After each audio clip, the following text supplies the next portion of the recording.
Hey guys, welcome back to the channel. This is a story about what if Naruto trained by Chiron for chunin exams.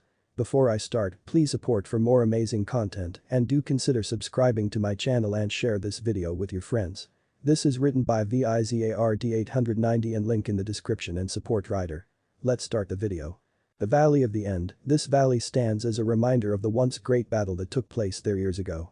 Senju Hashirama, clan head to the once great Senju clan, Shodai Hokage and founder to Konohagakure, and Uchiha Madara, clan head to the once great Uchiha clan and co-founder to Konohagakure. Their battle created the battlefield that is taking place to two people that are unknowingly following their path.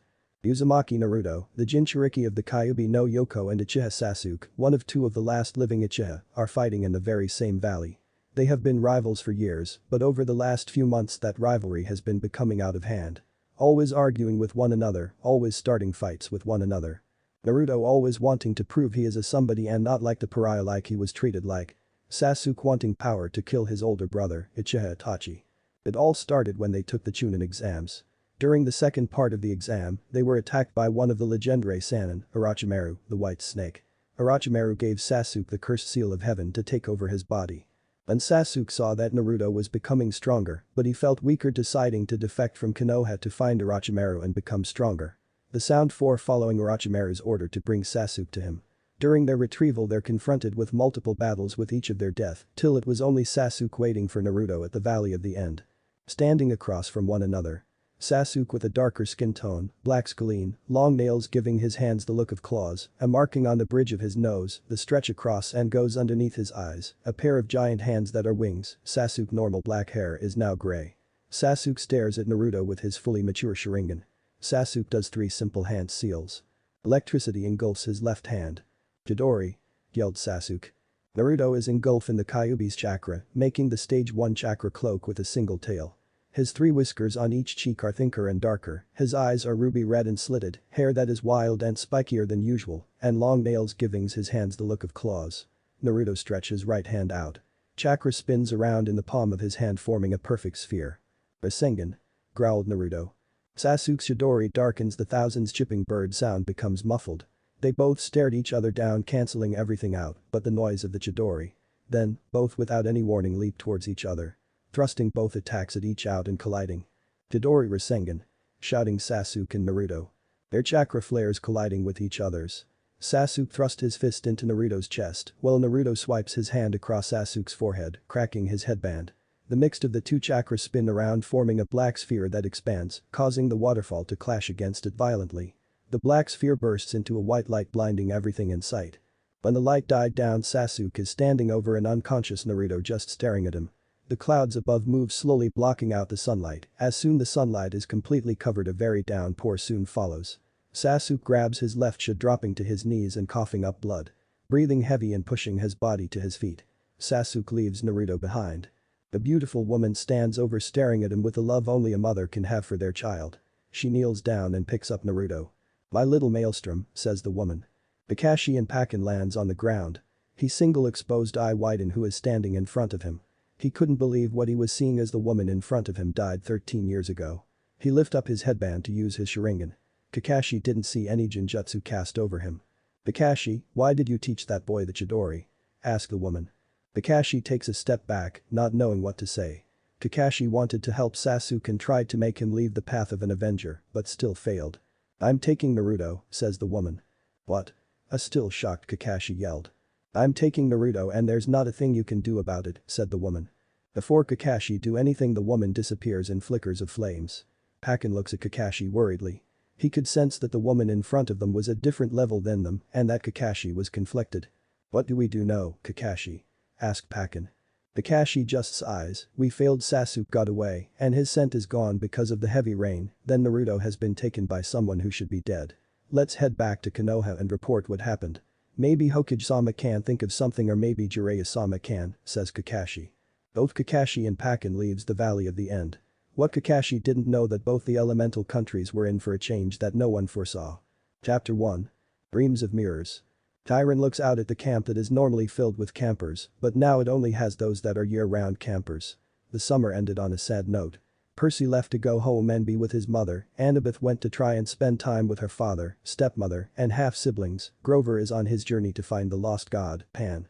But what made Chiron really sad was that Luke went turncoat not just on the camp, but also on the gods. There are many things that wish he could have done differently. For one, he'd wish that he could have done something for Luke from turning against Olympus, tried to see that the gods are very busy and couldn't make much time for their children like they wanted to. Apollo was the only one of the gods that would visit every now and then to see his children. Chiron was glad that Annabeth is trying to mend the bonds with her family. Then there was Percy, he wanted Percy to stay and become a year-round camper to train him personally. Try and give Percy an edge for not if, but when he fights against Luke. As Chiron made his rounds he arrived at the dining pavilion. The year-round campers arrived for lunch just as the dryads walk out of the trees, the naiads came up from the canoe, and the satyrs came from the meadows.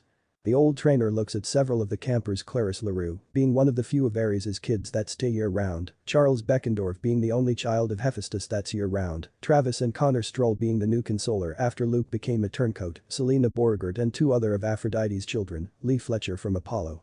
Katie Gardner and Miranda Gardner from Demeter too, only to name a few. Chiron watches and wonders what the coming years will foretell. With the great prophecy coming to play, but he also wonders about the prophecy that about the floating island of Delos. Ah, now that brings back memories. The island that Gaia herself blessed and enchanted to always be one with nature. She even went as far to plant the tree of life there. But, where there is life, there is also death. Because of the tree of life is there, so is the tree of death. Chiron quickly banished those thoughts. The hearth that is in the center of the dining pavilion spiked became 3 times its normal size. The flame spit out a 13-year-old injured boy. Chiron gallops over to the boy and checks the boy's injuries. The aged centaur examines the wounds, none aren't life-threatening, but the gaping hole in the boy's chest has him worried. Take the boy to the big house, ordered Chiron. Clarisse and Lee runs over, picks up the boy and quickly heads to the big house. Chiron let his mind wanders, thinking of every possible question and answer to what caused that wound. What caused the boy to fly out of the hearth? Who is this boy? But what made him really think is who is the boy's parent? Chiron takes a glance at the hearth before galloping to the big house.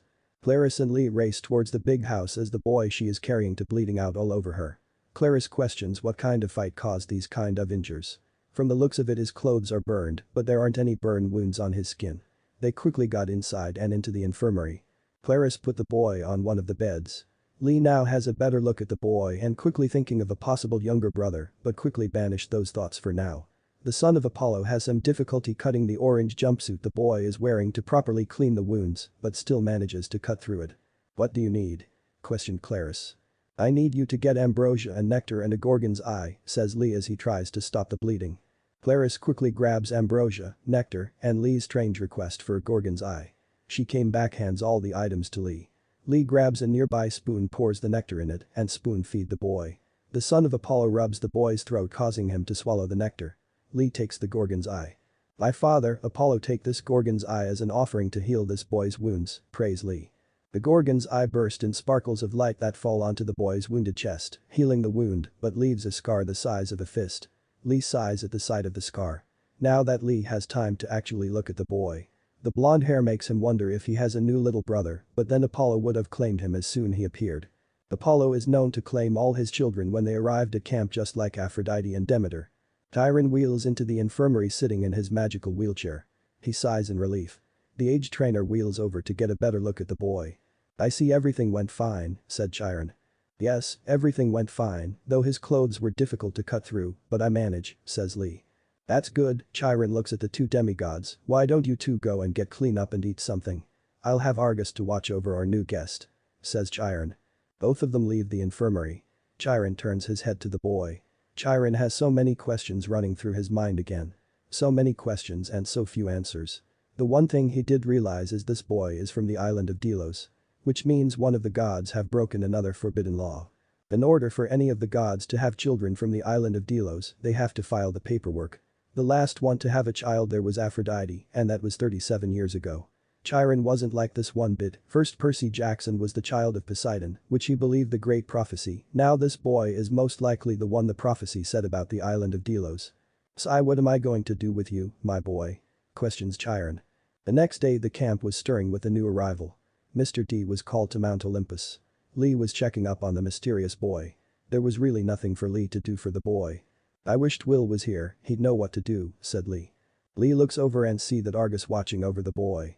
Last evening the boy's jumpsuit was taken off along with the headband. During it they found an empty pouch and a leg casing that housed several strange knives, and can't forget the funny-shaped toad wallet. When morning came a blue scroll was next to the sleeping boy. When Chiron tried to open it his hand was burned. "How is he?" asked Chiron. Lee nearly jumped out of his skin from Chiron sneaking up on him. Chiron just chuckles at the son of Apollo. Lee put his chest to calm his heart down. "He's fine, just sleeping for now. The scar is another thing. Usually when a blessed healing is done there is no scars remaining," says the confused Lee.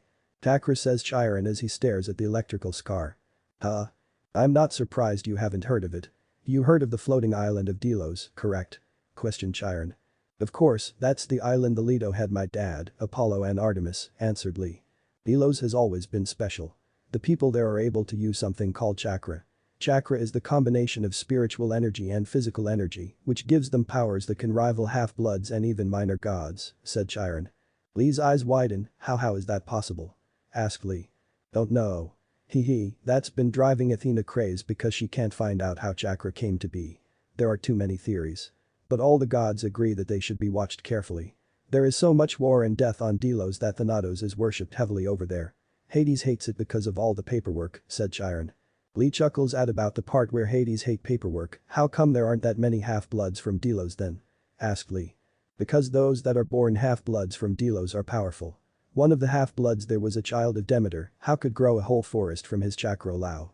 The last half-blood even was able to move through space and time. That one was Aphrodite's child. Zeus made it so that any gods wanting to have a demigod from Delos has to file the paperwork," answered Chiron. "Do you think I have a new little brother?" asked Lee. No." Chiron takes in the sleeping boy's looks, blonde hair, and Chiron opens one of the boy's eyelid, seeing a blue eye. "Well, blonde hair and blue's eyes are common in Apollo's children. He doesn't have the same aura like you or your siblings have," stated Chiron. Then Lee hesitated. "Zeus?" quietly asked Lee. "Possible, but no. Zeus's children have an aura like the sky or lightning. While I do sense some sky in his aura, it could be because of his chakra. There are too many questions and we won't know till he wakes up," said Chiron. Just as Chiron finished the boy stirs in his sleep. Naruto rubs his eyes as he sits up. As Naruto looks around and notices that he isn't in the hospital. He notices a man sitting in a wheelchair, a boy who looks to be a few years older than him, and some strange guy with multiple eyes on his hands and face. "Watashi no Iru Tokoro?" asked Naruto as he looks around the room for the quickest escape route. "Ah, Japanese," said Chiron.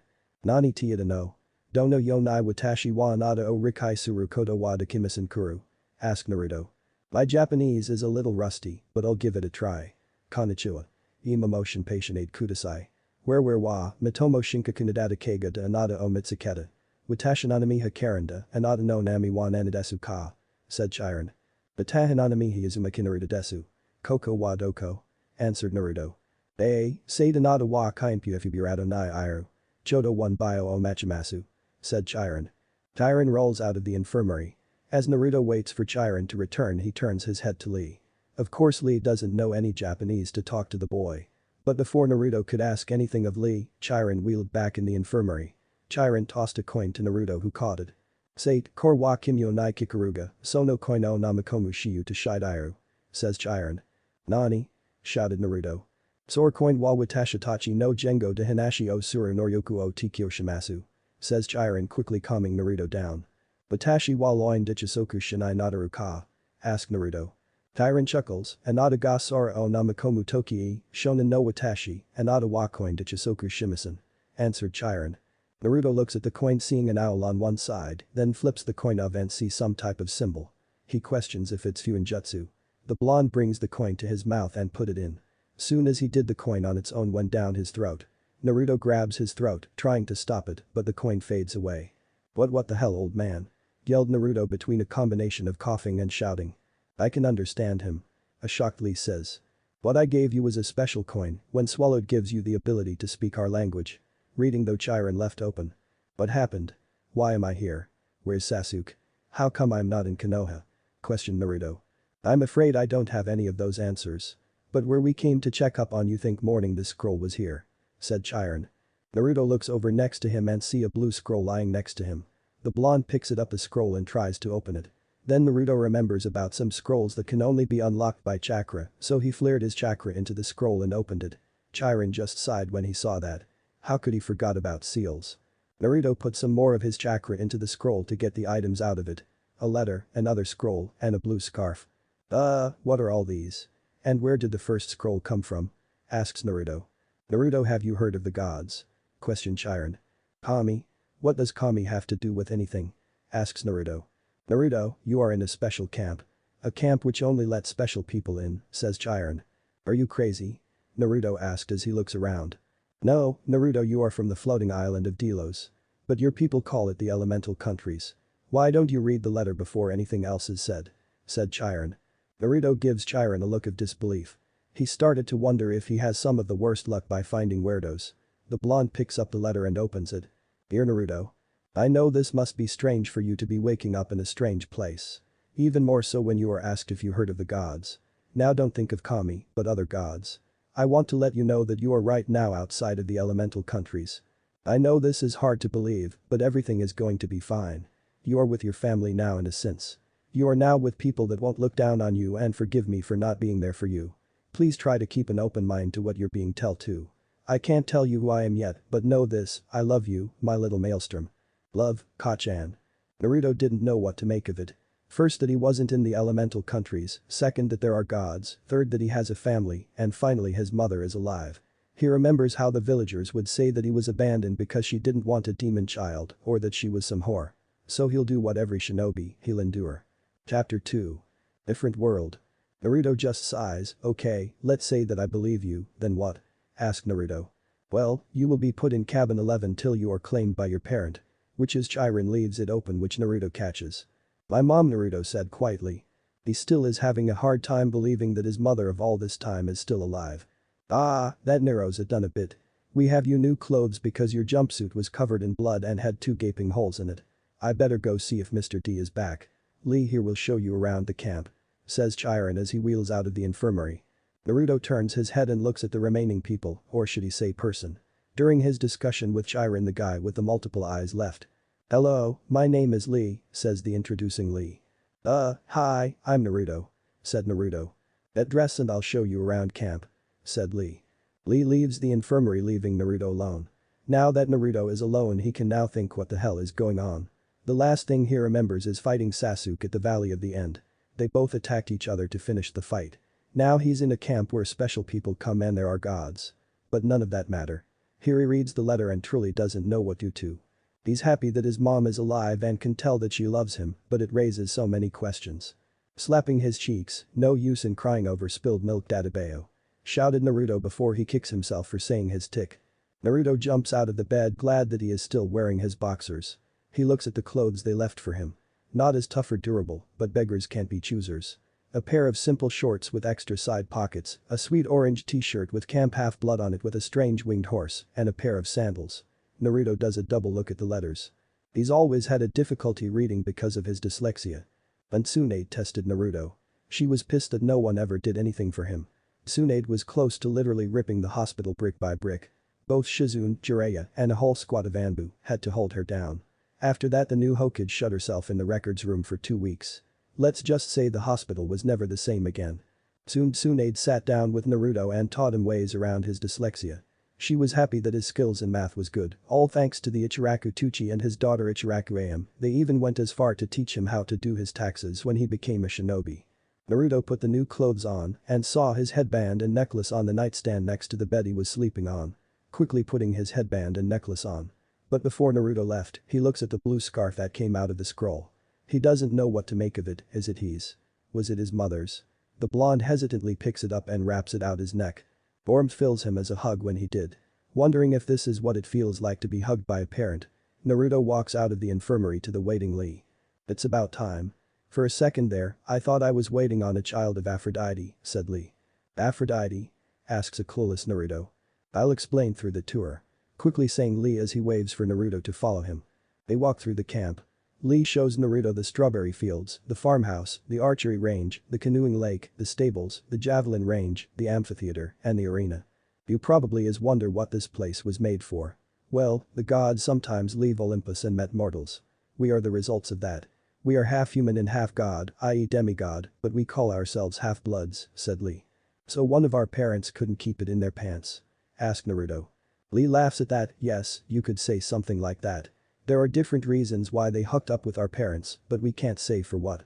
Athena goes for those who have great minds, Ares goes for strong women, Apollo goes just about for anything if you catch me drift, just to name a few. Said Lee.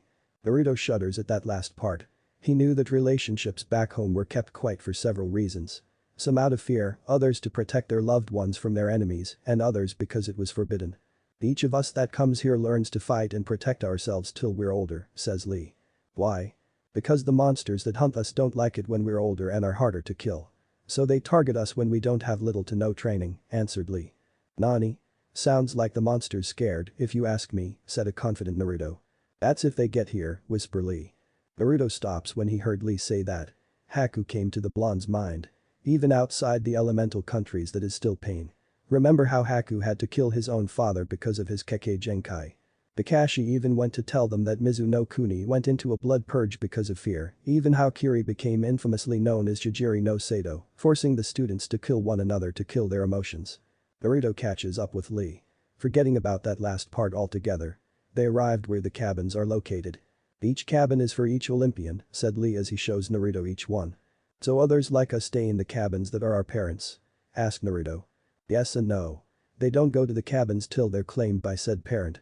Everyone starts out in cabin 11, the Hermes cabin which you'll be staying.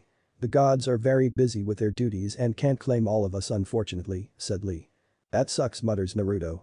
The first cabin is Zeus, the second one is his wife Hera, but she doesn't have any half-bloods for children, stated Lee. Then why build it? Questioned Naruto. Out of respect. She is also known as the goddess of marriage, and it isn't her job to cheat, that's Zeus's job, answered Lee. Naruto frowns at that. Back in Konoha cheating wasn't taken lightly. If a shinobi had been caught cheating, not only are they stupid, but dumb. Shinobi make enemies and those enemies hold grudges and are willing to target children of said shinobi. Husband and wife needed to work together and trust each other to protect not just Konoha, but their family. Then cabin 3, which should be empty, but it isn't. The big three, Zeus, Poseidon, and Hades, took an oath on the river of Styx to never have any more half-bloods. Poseidon broken that oath and now he has a son, says Lee. Lee shows Naruto the cabins for Demeter, Ares, Athena, Apollo, which was Lee's cabin, Artemis, Hephaestus, Aphrodite, Dionysus, and finally Hermes. This is the end of the tour. You'll be staying here till your claim. If you want to learn more about the gods, go to cabin 6 and they'll help you out, said Lee. Can I ask you a question? Asked Naruto. Shoot. Well, why does it seem like the camp is empty? Asked Naruto. Because summer ended, Naruto just stares at Lee. What I mean is during the summer it is filled with more campers because they only need a little training to make it outside of here.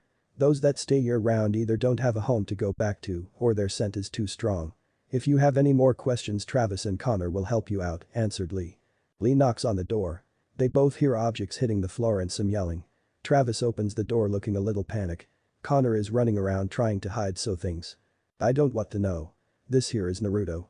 Says Lee. Hearth boy. A smiling Travis said. Hearth boy. Tilting his head as he asks. It is usually common to give nicknames either for our parents or stuff that we did. You are known as Hearth boy because you came out of the hearth yesterday. Name's Travis Stoll, and introducing Travis says. And I'm Connor Stoll, Connor says coming to the door. And we're the Stoll brothers. Both said at the same time. Naruto immediately saw the gleam of pranksters in their eyes. Oh, they were going to get along just fine. Travis and Connor let Naruto in after saying goodbye to Lee. Naruto looks around the cabin, noticing that most of the beds are taken. Sorry about the beds. You see the summer, said Connor. Both Connor and I are counselors for cabin 11. There are sleeping bags in the closet over there, says Travis. Naruto walks over to the closet. He hears both Travis and Connor snicking. Naruto opens the door to the closet and his eyes widen. An avalanche of sleeping bags came crashing down onto the blonde. Now he knows why the Stoll brothers were snicking. Now he knows his first victims. After the avalanche of sleeping bags, everyone in the cabin heads towards the dining pavilion. There Naruto see 12 tables in the same formation like the cabin, so he quickly put 2 and 2 together and got fish. Naruto's eyes widened when he saw the dryads come out of the trees, naiads coming out of the canoe, and saw satyrs come from the meadows. Dryads, Naiads, and satyrs. Dryads are tree spirits, Naiads are river spirits, and satyrs are some more nature spirits, says Connor as he chuckles at Naruto's expression. Naruto looks around as more and more campers arrive at the dining pavilion. As he watches them, he gets a strange feeling that they were family in a sense. He doesn't know where this feeling came from, but he likes it. Then Naruto nearly has a heart attack when he sees Chiron. Naruto seen some strange stuff when he became a shinobi, but a half-man half-horse he was not expecting. "Ah, Naruto, my boy. It's good to see you," greeted Chiron. Naruto ignores what Chiron keeping his eyes glued to Chiron's horse body. Chiron notice where Naruto is staring at. "Naruto," said Chiron. This snaps Naruto out of his staring. "I wasn't staring." Naruto quickly says. "I'm used to it. You will be learning about Greek history tomorrow, so you'll get used to it soon enough. I wanted to tell you that I have your patch, leg holster, and kunai. You'll get those back tomorrow when you go to the archery range." And with that Chiron prances away. Naruto sits with the rest of cabin 11. He looks around again to get a better look at some of the other campers. As he did he notices that they are looking at him. Hearing them say it's Hearth Boy. Yup, he was going to hate that nickname. Chiron gains the attention of the campers. "Some of you are wondering about our new guest. Mr. D has yet to return from Mount Olympus to let us know anything that he has learned," Chiron tells them. "Where did he come from?" Someone questions from Athena's table. "He is from the floating island Delos. That is the same island that where Leto gave birth to Apollo and Artemis. Now if you have any questions ask him yourselves, but not now. With that let's eat." "To the gods," said Chiron. Everyone else shouts, "To the gods." Naruto pouted because there was no ramen. There was barbecue venison, different types of fruits and vegetables. Connor told Naruto to follow them as they went to burn some of their food. "The gods like the smell of burnt food. Everyone prays to their cabin," said Connor. When Naruto got to the hearth and put some in the hearth. "Thanks for letting me stay Hermes." Naruto put some more in the hearth, "And thanks mom for letting me know that I have a family," says Naruto. When he put his food in the hearth it grew bigger and burned hotter before it returned to its normal size. Chiron saw this and begins to try to piece the puzzle together. He's standing to wish that Annabeth was here to think of anything. Chapter 3. Remember tomorrow. Well, it is quiet and peaceful at Camp Half-Blood, the same couldn't be said on top of Mount Olympus. When Naruto made an appearance at the camp, Zeus called all the Olympians to a meeting. "Dionysus, what can you tell us of the boy?" ordered Zeus. "The boy was injured when he arrived," Dionysus says as he waves his hand to make an image of Naruto to appear when he first appeared at camp. Apollo whistle, "Damn. Kid got lucky with a hole in his chest. How did he survive?" asks Apollo. Chiron ordered 2 of the campers to take him to the infirmary. "I believe it was Cammy and Liam," Dionysus says lazily. Athena shakes her head, "Most likely one of your kids Apollo. The better question is, who brought him here and why?" questioned Athena. "We'll have to summon Thanatos for better questions," said Poseidon. Zeus summons Thanatos to the meeting. As they are waiting for Thanatos arrive, Aphrodite stares at Naruto's image. The hair and eyes remind her of one of her children, but for the life of her, she can't remember. Aphrodite's eyes widened as she remembers that she had a son on Delos 37 years ago. Who became a father just before his death. She searches through her mind trying to remember her grandson's name till it dawns on her. "That's Naruto," shouted Aphrodite. "You know this half-blood, Aphrodite?" questioned Zeus. "Yes, my son Minato was going to become a father just before he died. He named his son Naruto," answered Aphrodite. "How did you know that your son was going to be a father?" "You know the law about Delos," stated Athena. "I check in all of my children." "Ow," the smile on Minato-chan's face when he learned he was going to be a father. Smiles Aphrodite. "Then you know who the mother is, correct?" questioned Athena. "Her name was Uzumaki Kushina, but I never felt any divine powers from her," said Aphrodite. Just as the goddess of love finished that, Thanatos appears in the meeting hall. The god of death kneels before Zeus. "You summoned me, Lord Zeus," said Thanatos. "Yes, Thanatos, can you tell us more about this boy from Delos?" questioned Zeus. "Yes, his name is Uzumaki Naruto. Genin of Konohagakure no Sato, or better known as Village Hidden in the Leaves. He is the son of the Yondaime Hokage, Namikaze Minato and Uzumaki Kushina, the second Jinchuriki of the Kyuubi no Yoko. Naruto is the third Jinchuriki for the Kyuubi," stated Thanatos. "A Jinchuriki? A Jinchuriki?" roaring an angry Zeus. "Calm down, brother. You know how Jinchuriki are treated. We can only hope Konoha hasn't done anything to the poor boy's mind like the other villages," Poseidon says, trying to calm his brother down.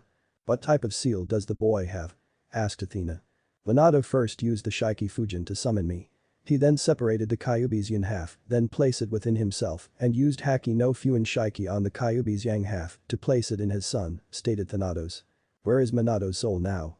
questioned Zeus. "In my stomach for 100 years. Those who use the Shiki Fujin won't be allowed to enter the underworld for 100 years, stated Thanatos. Can you take Minato out so he can tell us why he sealed the Kyuubi in his own son? Asks Aphrodite. I can only do it for a short time, so make sure you ask all the questions that you need to, otherwise you'll have to wait for another 87 years. Stated Thanatos. The god of death doesn't wait to be ordered to pull Minato's soul out of his stomach. When Minato appeared before the gods he is shocked that he isn't in Thanatos' stomach anymore. What would happen? Is my prison time over? Asked Minato. No, we wish to know why you sealed the Kyuubi in your own son, Athena more order then asked. Shortly after Kushina gave birth to Naruto, a masked man calling himself Uchiha Madara attacked and killed the midwives and all the Anbu that was there. He then went as far to take Naruto hostage, says Minato. Some of the gods and goddesses didn't like that a baby was taken hostage. Because of Kushina's birth, the seal on her was weakened to the point that the Kyuubi could escape. I managed to save Naruto, but Kushina was taken and the Kyuubi was taken out of her. She only lived because she was in Uzumaki. With the Kyuubi outlaws, I had to do something, but the masked man attacked me again. During the fight I knew that this man would cause a lot of problems in the future. That's when I made a decision to make Naruto into a Jinchuriki. I know it wasn't the best decision to make, but I believe that Naruto can use the Kyuubi to defeat the masked man, finishes Minato. You really believe that? Asked Athena. If I can't believe in my own son, then who could I believe in? I know that I put a heavy burden on Naruto, but I know he'll endure because that's what makes a shinobi. Said Minato. A lot of the gods smile at that. They can see that Minato really cares for his son and have a lot of faith in him. Thank you Yondaime Hokage. For your help, your punishment has been less than 25 years, said Thanatos. Can I ask for one last thing before I go back? The Yondaime asks. What is it? Answers Zeus. Tell Naruto that I am sorry for the burden that I gave him and that I love him no matter what he decides to do with his life. I'll be proud no matter what. Said Minato. Very well. Said Zeus. And with that Thanatos swallows Minato back into his stomach. Zeus dismisses Thanatos.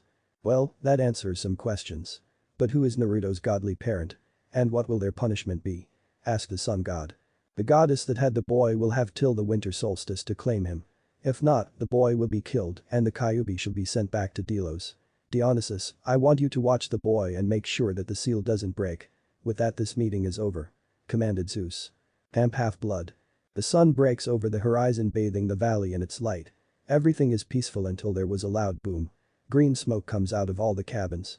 Everyone runs out of their cabins from the smell. The worst ones that were screaming are those from Aphrodite cabin. Chiron gallops over and calls them to gather. What happened here? Asked Chiron. Someone sent off a stick bomb throughout all out cabins. Chiron looks over to the Stoll brothers for they are known for doing stick bombs, but even Hermes' cabin was hit.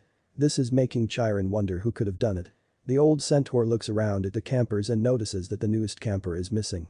Chiron resists groaning, great, another prankster, but this one has stealth training. Said prankster is at the dock overlooking the lake. Naruto takes out the other scroll that he got the other day.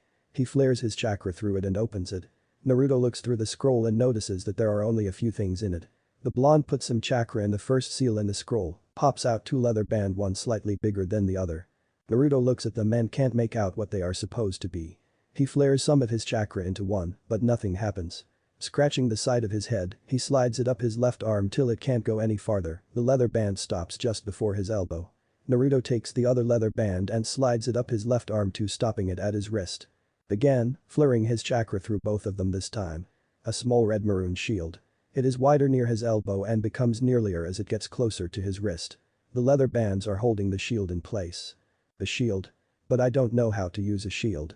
Complains the blonde. As he looks at the shield, a black chain comes out of the end of the shield. The chain links look somewhat thick with a pointed end that is sharp enough to pierce through just about anything. Questions a clueless Naruto. The hooves on the wooden dock alerted Naruto. The black chain becomes bright red as it starts to burn through the planks on the dock. Chiron finds Naruto at the docks with a shield attached to a chain that's burning through the dock. Ah, Mr. Uzumaki, here you are, greeted Chiron. Oh, good morning Rojin Chiron. Greeted back Naruto. The chain cools down, becoming black was more. Chiron looks at the shield and chain. Of all his years the old trainer has never come across such a shield. What do you have there, Mr. Uzumaki? Asked Chiron. Naruto looks at his shield. This shield was in this scroll that I got from the other scroll. I don't know how to use it, says Naruto. I honestly don't have a clue how to use a shield like this. Most weapons that half-bloods use are just common weapons, but with a few unique weapons appearing every now and then. I must saw that shield is the most unique I have seen, and I've lived for 3,000 years. You'll be learning to use a shield, but that chain is going to take some time, and most likely you'll be the one to be finding how to use it," said Chiron. The chain retracts back into the shield. Chiron saw this and was intrigued. Never had he seen everything like this shield before. The centaur wonders if Hephaestus made that shield. There is one thing that's for sure, with Naruto around things are going to be interesting. After breakfast Naruto started his class for Greek history. When he first opened the book the blonde was expecting for the words to move around and confuse him, but when they didn't he rubbed his eyes. Someone for Athena cabin told that their brains are hardware for ancient Greek. This of course made Naruto facepalm. All these years of and he couldn't even read the characters because his brain wouldn't let him. Good thing that Tsunade taught him a way around it. It still made him mad. As the class went on he felt like he truly learned something for the first time in his life. Haruka tried to help him, but his ADHD didn't make it easy. After Greek history ended, Naruto was taken to the arena. "So this is Hearth Boy," says Claris. Naruto's eyebrow twitches, "I'm starting to hate that name now. The name is Uzumaki Naruto Dadabayo," shouted Naruto. "Yeah, well I don't care. You're new here so I'll show you who's top dog," stated Claris. "Is that so?" Naruto quietly says as he pumps some chakra into his shield making it come out. "Oh, you have a shield, but can you use it?" questions Claris as she take up her shield and spear. Naruto leaps towards Claris. The daughter of the war god brings up her shield and bashes Naruto back. The blonde slides back and crouches. The black chain comes out of the shield, whipping his arm the chain went towards Claris. Claris raises her shield to block it. The chain hits the shield, but goes around the shield and hits Claris's unprotected backside. As she stumbles Claris loses her balance when Naruto jumps on her. Naruto grabs the chain and thrusts at her. Claris forces Naruto off of her and back to her feet. The daughter of war thrusts her spear at Naruto, sparking electricity at him. Phantom pains flare at his chest. Naruto ducks under the spear thrust and makes his way to her. When the blonde was close enough he uppercuts Claris making her airborne. Follow up by a sharp kick to her back, wrapping his chain around her and pulls. Claris hits the ground hard causing her to lose her breath. She groans till she feels added weight on her chest and the feel of cold metal touches her throat. Opening her eyes and stares into Naruto's azure blue eyes. Claris's cheeks redden. "Yield," command Naruto. Smirking, "You win this round," stated Claris. Naruto gets off of Claris and gives her a hand. Pulling Claris to her feet Naruto notices that she reminds him of the Kunoichi. Taking training seriously and trying to become stronger. Nothing like how Sakura and Ino didn't train that much. Their fight in the chunin exams showed that. He remembers how Kurenai was disappointed in them for fanning over Sasuke. "You said your name is Uzumaki?" asked Claris. Naruto. "Rojin Chiron said that my people say our surname first." "What's your name?" asks Naruto. "I'm Claris. Most people that come to camp aren't good at fighting." "Where did you learn to fight like that?" asks Claris. "I was trained to be a shinobi. I've been learning to fight since I was 8. I can say one thing for sure, you take your training very seriously," said Naruto. "Of course." Proudly stating Claris, "I'm a daughter of Ares the god of war. I'm no daughter of Aphrodite. I take training very seriously and I don't take shit from anybody. I can respect for beating me. If you want spar anytime just find me. Now let's see how you are with a sword," says Claris. Trying to use a sword was a trial by error. None of the swords felt right. They either weigh too much, too light, too long, or too short. Which was strange that Naruto would have a difficult time with them consider all the time he'd practice with kunai. Claris stated because he was so used using knives for so long he can't get used handling a sword. And with Naruto being Naruto stated he'll master using swords in no time. After sword practice came shield practice. Claris forced Naruto to use a heavy shield.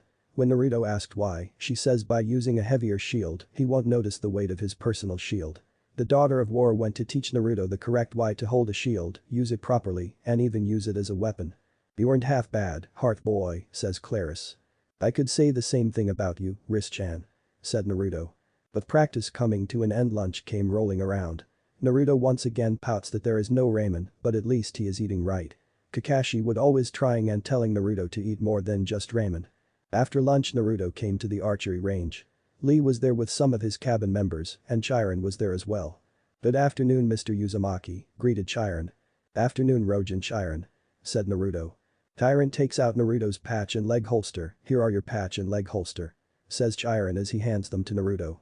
Naruto takes out one of his remaining kunai and throws it at the target. The kunai doesn't hit the bullseye but gets pretty close. Impressive. Now let's try with a bow and arrow. Stated Chiron. Konoha. Tsunade not having a good day. Kakashi arrived back looking defeated. He reported that a woman looking a lot like Kushina took Naruto. Jiraiya returned wanting to take Naruto on a 2-year training, but learned that he was kidnapped. He went into his spy network to find him, but with no good news.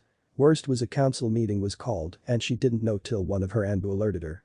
What is the meaning of this? Yelling Tsunade as she breaks open the doors. Okage-sama, we are having a meeting to label the demon as a Nukenin. Says one of the civilian council members. What? Roars Tsunade, how dare you call this meeting and not to include me. The only one that is going to become a Nukenin is Uchiha Sasuke. Yelling the angry Senju. The boy is nowhere to be found, stated Danzo. Because he was kidnapped by someone who looks like his mother, said Tsunade.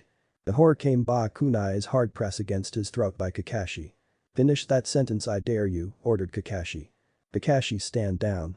Commanding Tsunade. Kakashi takes the kunai away from the councilman's neck.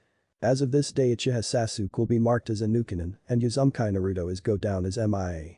If anyone says otherwise they'll be executed. With that being said Tsunade storms out of the council chambers. Danzo is already forming a plan to find and brainwash Naruto to become the perfect weapon and to make Tsunade lose her position as Hokage. Tsunade made her way back to her office where Jiraiya was waiting on her. So, did you learn anything? Questioned Tsunade. Nothing, it is like the brat just disappeared. Hell, the toads can't reverse summon him. Something every powerful is blocking the summoning, Jiraiya answered tiredly. Keep searching for him.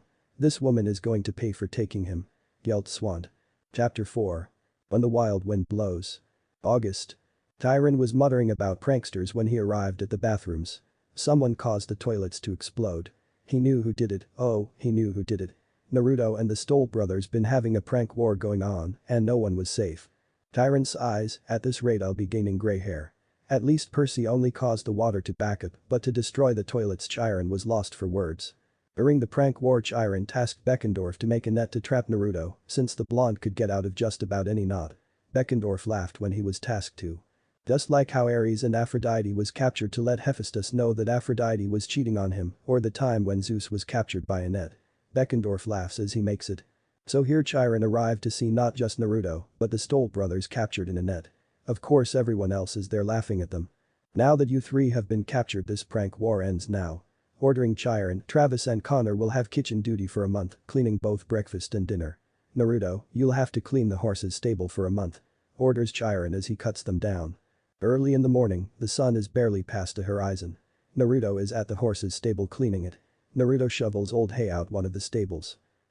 What are you guys fed? Complains Naruto. Mostly grains, but they eat hay and concentrate mixes. Said Selena. Naruto jumps up clinging to the ceiling with chakra. His heart is racing 1,000,000 miles a minute as he tries to calm down. Naruto cuts the flow of chakra dropping down and lands on his feet. The blonde gives Selena a glare. That's not funny. Bitterly says Naruto. I didn't know I could sneak up on you. You always know when people are near you, Selena giggles. That's because I know that people are around. Most people aren't up this early. Why are you here? And I don't know your name, what is it? Asks Naruto. I'm Selena, counselor for Aphrodite's cabin. I take care of most of the horses and Bugasi, answered Selena. Well, they shouldn't be fed such things. They smell. Sigh, this is like D-rank missions all over again. At least I don't have to worry about that demon cat Databeo. Naruto just sighs again. Selena can hear the dread in his voice about a demon cat. She grabs a shovel and scoops out some old hay. The daughter of Aphrodite looks over at Naruto. Whenever she sees him, he always have that same blue scarf wrapped around his neck. Hey, Naruto, why do you always have that scarf? Asks Selena. When I woke up in the infirmary there was a storage scroll next to me. Chiron said it appeared there overnight. When I unsealed it, this came out, answered Naruto as he brings up a scarf to cover half of his face. I think this scarf was made by my mother. I just wished I knew who she was. Naruto quietly says. Selena seen this with all those that are unclaimed in Hermes' cabin. It saddened her that so many don't know if they are forgotten or don't know if their parent wanted them in the first place. She even noticed that some went missing leaving camp because they weren't claimed. Selena places her hand on Naruto's shoulder grabbing his attention. I'm sure wants to, but maybe she can't. Many of the gods are very busy. Selena says trying to comfort Naruto. I know the gods are busy, but then why did she bring me here? There are so many questions I want to ask her, but I don't know says Naruto. Naruto was loose for words. Every morning and night Naruto rereads the letter from the scroll. Even after he was brought to camp he still wonders why he was brought here. Did his mom wanted him to live in a place where he wouldn't have to kill like most shinobi? To live a life where he can have peace when he is old enough? The blonde even thinks it was some sick joke. Feeling like he wasn't wanted, cutting off from the world, the voices of the villagers coming to taunt him. But before he could give in to despair, Selena brought about it. "Did you hear me?" asks a concerned Selena. "Yeah, I'm fine. Just lose in thought," said Naruto. Wanting to change the subject, "So what's this about you and Claris?" asks Selena. "What about her?" asks a clueless Naruto. Selena was dumbfounded. Ever since Naruto and Claris started training together they have been hanging out with one another ever since then. There was even a betting pool to see for how long it'll take them to start going out with each other. "You hang out with Claris all the time. What do you guys do?" asking Selena. "We train. She's been helping me with my chain whip." Riz-chan says that it is so unpredictable it makes the perfect weapon to train against, a still clueless Naruto answers. "So that's it? You guys just train and nothing else? There has to be more." Selena almost demanding. "We hang out because Riz-chan is fun to hang out with." "I don't get what you're going on about," says the clueless blonde. Selena is starting to think that they just like to hang out with one another. There wasn't anything going on between the two of them, just two friends hanging out. The daughter of Aphrodite is happy that Naruto has a friend. September. When Naruto was finished with his punishment to cleaning out the stables, he still went to them and talked with Selena in the mornings. He learned that she wasn't like the rest of Cabin 10 and that she's a neat freak. Arts and crafts was something Naruto thought was strange. During arts and crafts he met Beckendorf. The counselor of Cabin 9 told Naruto that arts and crafts can be used to make anything that they can think of. After he learned that you can try to make anything you wanted, well, he tried to make more kunai and shuriken to replace the ones he'd lost. After that, when arts and crafts came, he was closely watched. "It's not my fault that I started a fire by accident," muttering a depressed blonde. "It just shows that we care," Beckendorf chuckles. "I don't even know how it started, Databeo," shouted Naruto. Yes, we don't know how that fire started," says Beckendorf.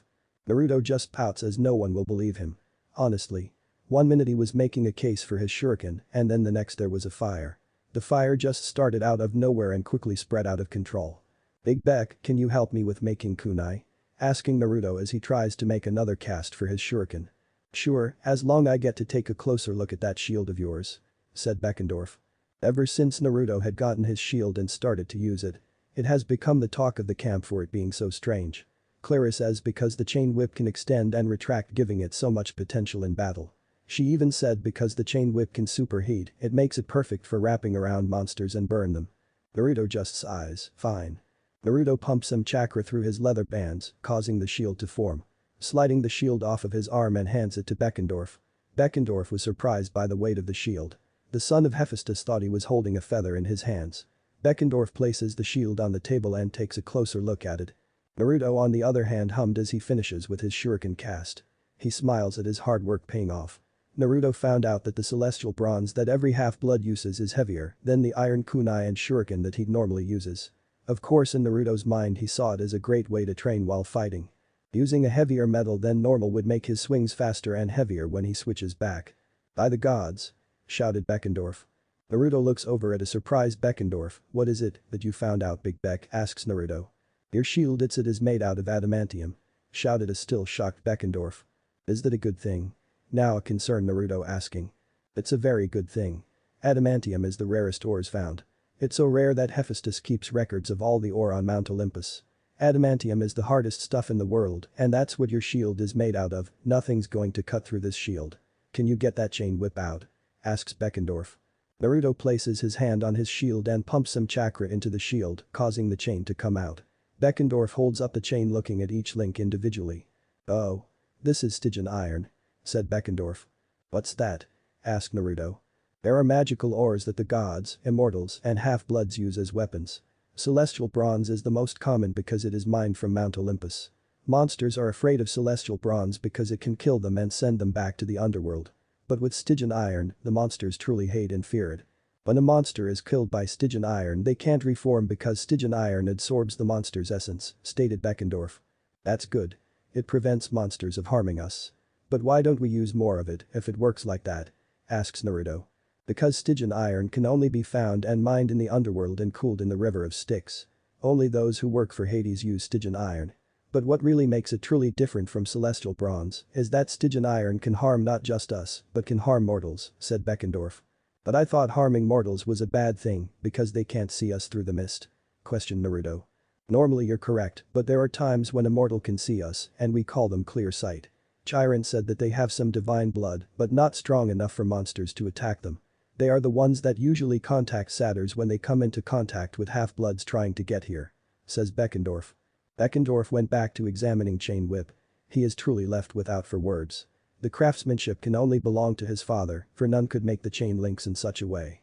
Each link overlaps each other, preventing any break or to use the empty space in the links to be used against Naruto. Beckendorf had Naruto pump some chakra through the chain whip, causing it to become bright red. The son of Hephaestus put on a pair of fireproof gloves and holds up the chain whip. He tugs on the link, seeing their strength, and wasn't disappointed. Masterpiece. Whispered Beckendorf. October. Naruto stares at the calendar. October 10th, his birthday. Naruto never liked his birthday. Yondaime Day, the day that the Yondaime Hokage killed the Kyuubi. If only they knew he didn't kill the Kyuubi, but sealed it inside of Naruto. It didn't stop the villagers from hating him though. The name calling and the stares. Oh, how he hated the stares. It was like they wanted him to stop existing. But what was worst was when a villager would get drunk. He remembers how Inu stopped the drunken villagers. It still didn't help most of the year. The blonde knew that Inu couldn't protect him all the time and had to take missions that were outside the village. It was Inu that taught Naruto to be so stealthy. Cracking a smile because with the stealth training from one of the best Anbu made Naruto a menace to the residents of Konoha. What are you smiling about? Asks Claris as she scares Naruto. Trying to calm his heart down, I was just remember how I'd used to prank Konoha. You see, I was trained by Inu, one of the best in Anbu, says Naruto. Anbu? Anbu stands for Ansatsu Senjutsu Takushu Butai, which translates to Special Assassination and Tactical Squad, tells Naruto. So they assassinate people? Questions Claris. Sure, she's a daughter of Ares, and with Ares being the god of war, even though killing comes with war, she doesn't necessarily likes killing, unless it's a monster. Not all the time from what I heard. They take high-level missions that could be assassinations and torture, but also information gathering, kidnapping, bodyguard, tracking, surveillance, and other missions that required specially trained shinobi. Only the best can join. Age, gender, background, or previous rank doesn't matter.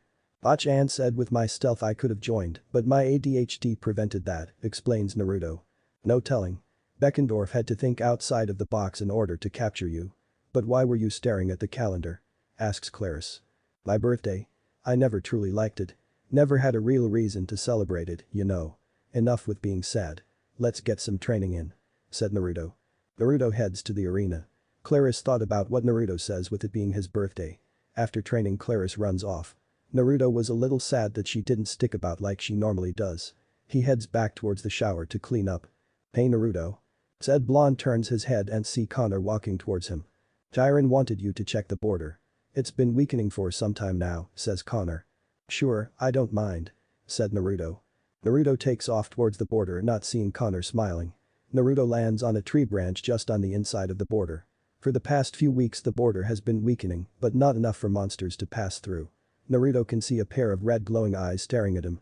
Pumping some chakra through his leather bands, making his shield fold out, and the chain whip extends out. When the pair of glowing red eyes saw the chain whip, it backs off. That's what I thought. Said Naruto. Ever since Beckendorf told Naruto about what his chain whip was made out and how monsters hated it, he trained even hard to learn to properly use it in battle. Using a weapon that causes monsters to back off in fear had to be used to save lives. The blonde stayed at the border for a few hours keeping watch. The sun starts to set. Naruto stands up on the tree branch he's standing on and looks at the valley. The trees just catch the sunset just right. It causes him to remember when he used to go up on top of the Hokage monument. The trees would look like the sunset, the forest surrounding Konoha on fire, giving Hai no Kuni its name as the land of fire. Naruto makes his way back to camp for a much-needed rest. Starting with dinner, then a nice hot shower. Naruto arrives at the dining pavilion and no one was there. That's odd. I know I didn't miss dinner. Said Naruto. Then the hearth burst, brightening all of the diner pavilion. Everyone jumps out yelling, surprise. Which causes Naruto to jump and clings to one of the marble columns. What's going on? Yelled Naruto as he slides down the marble column. Selena walk up to Naruto. After your training with Claris, she came to everyone and told that today was your birthday and you were depressed. So we all decided to give you a surprise birthday party, explained Selena. So me needing to watch the border was just a way for you guys to prepare? Asks Naruto. Of course. Didn't you find it strange that Chiron didn't come to you himself to ask you to watch the border? Asked Connor. No. Says Naruto a little sheepishly. You should have told us that your birthday was today. We could have done it earlier, said Selena. Sorry, it's just I never really liked my birthday, says Naruto. Most of us can agree with you, but we still celebrate it to show that we made it one more year, said Selena. Naruto smiles, thanks. Naruto actually had fun for once on his birthday. Chiron got him a manual for whips to further his training, Connor and Travis got him a pair of Converse, because they knew he didn't like shoes that are too thick on the bottom, Beckendorf gave Naruto a full set of celestial bronze kunai and shuriken, Lee gave Naruto a bow that could transform into a ring. Selena gave Naruto a pair of aviators that can turn into a mask to conceal his face from the stories of the Anbu he told her, and Claris gave Naruto a sword to wield which too can transform into a ring. I want to say thanks, Riz-chan, says Naruto. Don't think of nothing of it. You were depressed from the looks of it and you needed to be cheered up. I can't have my training partner getting soft on me. Says Claris as she turns her head so Naruto doesn't see her blushing cheeks. Still, I thank you, really. If you need anything just ask and I'll be there Dadabeo. Said a grinning Naruto. November. Why do I have to do this? Asks Naruto as he plucks strawberries. Because you had and the stole brother had to put chocolate bunnies on top of cabin 4, said Miranda as she plucks strawberries. It makes it look like rabbits live up there though. I don't see the whole point of getting mad, said Naruto. I don't care. You got in trouble for it. Now you have to pay the piper. Said Miranda. Naruto grumbles as he plucks some more strawberries. As he did he lets his mind wander. He read up on the half-bloods that came from Delos. The Shaddai Hokage was a child of Demeter, which could explain how he could grow trees. It seems that the Nara clan started out as children of Erebos and they gained the blessing from Athena to have generations of strong and tactical minds. He tried to look more up, but information about more half-bloods of Delos are hard to find. As Naruto was plucking strawberries it reminded him of when he used to water his plants back in his old apartment. That was really the only time he would calm down. Times like this he thinks about Konoha. Would he be on another mission now? Would he be training to get stronger? Then there is Bachan, Iro-sennin, Kakashi-sensei, Iruka-sensei, Old Man Tucci, Aim Nichin, and Shuzin Nichin. He wonders what they are doing now. Bachan is probably trying to drink, but Shuzin Nichin won't let her, Iruka-sensei is probably teaching at the academy now, Old Man Tucci and Aim Nichin are probably working hard and sailing ramen, Kakashi-sensei is probably reading Icha Icha, and Iro-sennin is probably peeping at the hot springs. Hope Bachan finds out and hits Iro-sennin. Said Naruto. December. Chiron wasn't having a good day. The winter solstice is quickly approaching and he knew what would happen to Naruto if he isn't claimed by then. Many of the campers have grown to like him. The old trainer even heard of the betting pool about Naruto and Claris. Everyone, can I have your attention? Everyone turn their head to Chiron, as you know the winter solstice is coming up. And as you all may know the gods let us come to Mount Olympus.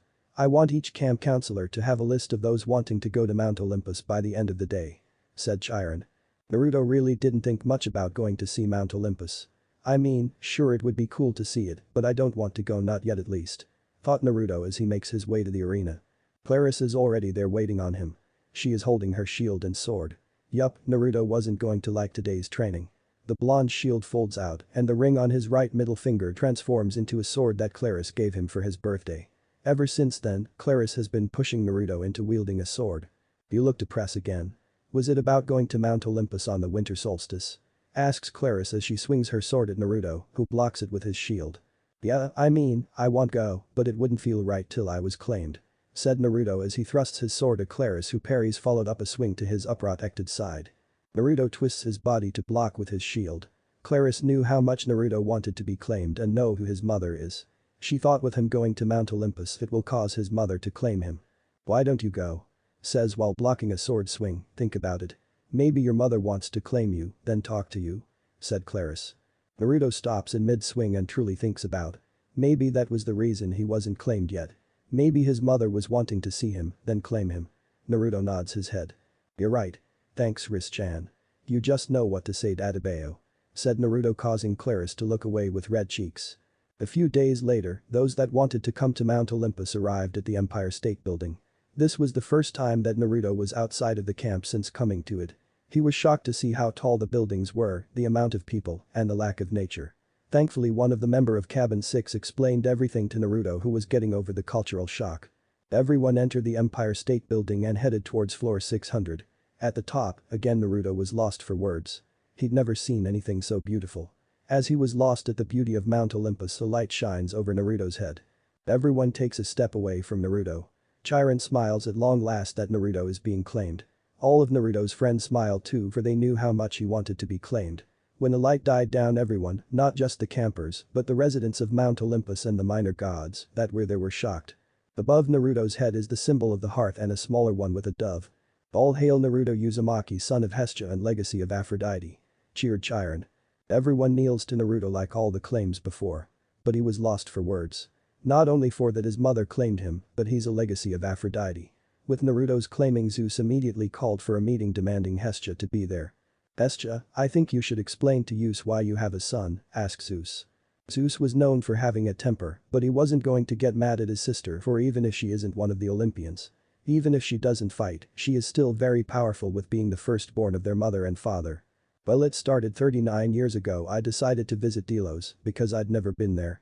During my visit I heard a family praying to have children. I learned that the wife had an injury very close to her womb that prevented her from carrying a child to full term. Even with my blessing and healing her to the best of my abilities, she still couldn't carry a child. So I took a part of my very own essence and placed it inside of her," explained Hestia. "To do that, that part of you became mortal," says Athena. "It did. I seen left Delos and returned to my duties. It wasn't until 14 years ago that I gained the memories of my mortal self, whose name is Uzumaki Kushina. I spent the last 13 years going through the memories of Kushina to learn that I'd married and had a son," said Hestia. "Man, talk about a lucky bastard. He married Aunt Hestia, one of the most beautiful goddesses," pouted Apollo. "Hello, daughter-in-law," Aphrodite says while giggling. "I was surprised that Minato acted nothing like you, Aphrodite," smiles Hestia. "He got that from his father. Minato did get my looks," smiling Aphrodite. "That would explain why his handwriting was soon girly," said Hestia, causing the rest of the gods laugh at the truth. "If you excuse me, I want to talk to my son," says Hestia. "I want to go see my grandson too," Aphrodite says while jumping from her throne. Zeus ended the meeting and was happy that it ended on a happy note, but it also showed a loophole. Zeus knew he had to look over and fix it so that doesn't happen again. The god of justice couldn't even punish Hestia because she didn't know it till 14 years ago. Zeus smiles for his sister for having a son. Naruto was pulled away from everyone by Chiron. Before he could ask why Chiron pulled him away, two women walked towards the blonde. One of the women had red hair and violet eyes. Naruto swear he'd seen her face somewhere but can't put his finger on it. The other woman for some strange reason looks a lot like an older Claris. "Hello Naruto," said the redhead. Hi. Who are you?" Naruto asks the redhead. I am your mother," said Hestia. For the first time in Naruto's life. Here he was standing in front of his mother. He doesn't know what to do. Does he hug her? Does he say anything? What does he do? "Then can I hug you?" Naruto quietly asks. "Why yes," said Hestia. Before Hestia could do anything, Naruto hugs her, almost causing to fall. The goddess of the hearth wraps her arms around her son for the very first time. Naruto welcomes the warmth that his mother is giving him. The blonde was so happy that he couldn't hold back his tears and just let them go. Everything was perfect. Nothing in the whole world didn't matter, not the camp, not Konoha, nothing. The only thing that matters, truly that matters, is right now in the arms of his mother. Hestia just kisses Naruto on the top of his head as he cries. When first learned of Naruto, she wanted to take him from Konoha. Being the goddess of family, she always wanted a family to call her own. Now she has a son. "My little Maelstrom," Hestia rubs her son's head, holding him tightly. "My little Maelstrom, I've always wanted to hold you. To watch you as you grow up," says Hestia. "It's really you, isn't it?" asked Naruto to look up at her. "Yes, my little Maelstrom," said Hestia before she kisses his forehead. "Oh, it's so sweet. I want a hug," pouted Aphrodite. Mother and son broke from their hug. Naruto now has a better look at the other woman. She looks so much like an older Claris, but that can't be since her divine parent is Ares. And the last time he checked, Ares was a guy, unless he has a sex change. "Who are you?" asks Naruto. "Oh, my. That can't be. I am your grandmother, but call me mom," proudly says Aphrodite. "Abichan," said Naruto. "No, mom. Abichan. Mom. Abichan." "Stop it, you two. Now Aphrodite, if Naru-chan here wants to call you Abichan, then let him call you that," said Hestia. It's not fair. I want him to call me mom." Sigh, "Fine. But I want to let you know, Naru, that you can stay in my cabin. I can't wait to see your love life," giggles Aphrodite. Aphrodite leaves the mother and son alone. "Well, my little Maelstrom, I know you have questions. "No, this I can't answer them all," said Hestia. "Why did you take so long to claim me?" asked Naruto. "I wanted to wait so that I could talk to you. The winter solstice was the perfect time to do so. Plus the others would have wanted to hold a meeting to learn how one of the 3 virgin goddesses isn't a virgin anymore. Now I have to ask you, did you look through that scroll I'd left you?" asks Hestia. "No, I was putting it off." "Why? Is there something really important in it?" asked Naruto. "Yes, there is another weapon in there for you along with armor. Is there any other questions you have for me?" asks the heart goddess. "What's with my shield?" asked Naruto. "Well, when I first stepped down so that Dionysus could have my spot as one of the Olympians, I wanted some favors. I used a few of my favors to have that shield made, which is called Epion. I wanted to find the meaning of life and death. Hephaestus used a limited amount of adamantium he had to make the shield part of Epion. The shield is to protect life and is the answer for life," explains Hestia. Naruto pumps some chakra through his leather band, causing Epion to fold out. He is awestruck. Epion is the answer of life. "What about the chain whip?" asked Naruto. "The chain whip is called Heat Rod. Heat Rod is the answer to death. Taking lives, not just mythical creatures, but also mortals. I pulled a favor from Hades to give me some Stygian iron, for Stygian iron is the only magical ore to harm both. Your destiny is tied to not just here but back at Delos," said Hestia. "So I have to go back to Konoha?" Naruto asks almost out of fear. Thetis holds Naruto, calming him down. "Not if you don't want to. You can do anything you want with your life. But know this, fate works in mysterious ways," said Hestia. "That's bullshit. I write my own fate, Databeo," shouted Naruto. Thetis hit Naruto on the side of his head. "Don't say such language, young man," said Hestia as she gives him the look. Naruto was actually helped to be scowled at by his mother. Chapter 5. Run to the hills. April. 3 months had passed since the winter solstice. Since then, Naruto during those 3 months had moved out of cabin 11 and into cabin 10. When first saw the cabin during his tour he didn't think much of it, but now. The pink. The pink hurt his eyes sometimes, then there is the perfume smell. Naruto's nose sometimes can't handle it. He wonders if Kiba came to cabin 10 would he pass out from the smell. Ever since Naruto was claimed, those that are unclaimed were getting their hopes up to being claimed. But as Naruto did more reading he learned that it's possible that those that are unclaimed are children of minor gods. Only Olympians claim children, not minor gods. Right now Naruto is with Beckendorf heating the forge in cabin 9. When it became known who Naruto's mother was it started to make sense to everyone. Why every time he'd make an offering to the hearth would burn brighter during meals and the time he started a fire during arts and crafts. "See? I told you I didn't start that fire, Databeo," shouted Naruto. "Because you didn't know how to control your power over fire," stated Beckendorf. Naruto pouts. "Take away from me, why don't you? You know I could stop heating your forge," said Naruto. "I was just joking. Your control has gotten better," said Beckendorf. "Well, what do you expect?" Naruto proudly stated, "I've been working on my control for 3 months now. It is nice that your dad Hepatoko lets me in here, Big Beck Databeo," Naruto said with excitement. Beckendorf shakes his head. "I wonder if that's your fatal flaw?" questioned the counselor of cabin 9. "Being prideful? Fat chance in Hades. I will be the first one to tell you that I'm not perfect. I'll ask help if I need it. I believe in hard work to better oneself," said Heartboy. "Here. Here," yelled Beckendorf, completely agreeing with him. That's one of many things that Beckendorf likes about Naruto, he is a hard worker. Hell, Beckendorf seen Naruto trying to make his own kunai and shuriken so he wouldn't have to bother the son of Hephaestus. They still come out like shit, but he's trying. "There. That should keep the temperature high enough," said Beckendorf. "What are you trying to make if you don't mind me asking?" asked Naruto. "I'm checking all the armor and weapons for when summer gets here. It's only a few months away and I want to make sure that everything is in working order. And what about you? I heard of your new duties," questioned Beckendorf. Ever since Naruto was claimed he has been tending to the hearth in camp to keep it strong. It's all about control. I have to keep the hearth just right so it doesn't go out and become too big. Luckily Kachan showed me how to do it, Databeo," shouted Naruto. "Alright, you're done here. If I need anything I'll let you know," said Beckendorf. Naruto nods and leaves the cabin. Naruto made his way over to the hearth to check on it. He spends most of his free time at the hearth. It feels as though Hestia is there with him. Naruto looks over at Thalia's pine tree on top of Half-Blood Hill. The son of Hestia was told the tell of the hill. That 3 half-bloods were trying to make it to the camp with their Satyr's guide. Being chased by hordes of monsters that wanted them dead. He'd heard what happened to all of them since then. Lucas, son of Hermes, became a traitor and wants revenge. Reminds Naruto of Sasuke wanting revenge against his brother Itachi for killing their whole clan in a single night. Annabeth left camp to try and reconnect with her father. Thalia became a tree. And Grover went to find the lost god Pan. When Naruto really thinks about it, they are like Squad 7.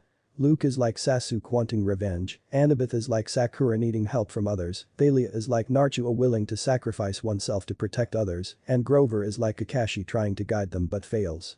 It is sad when one truly thinks about it. Bang. Everyone in the camp stopped what they were doing. Bang. There it was again. Bang. And again. Bang.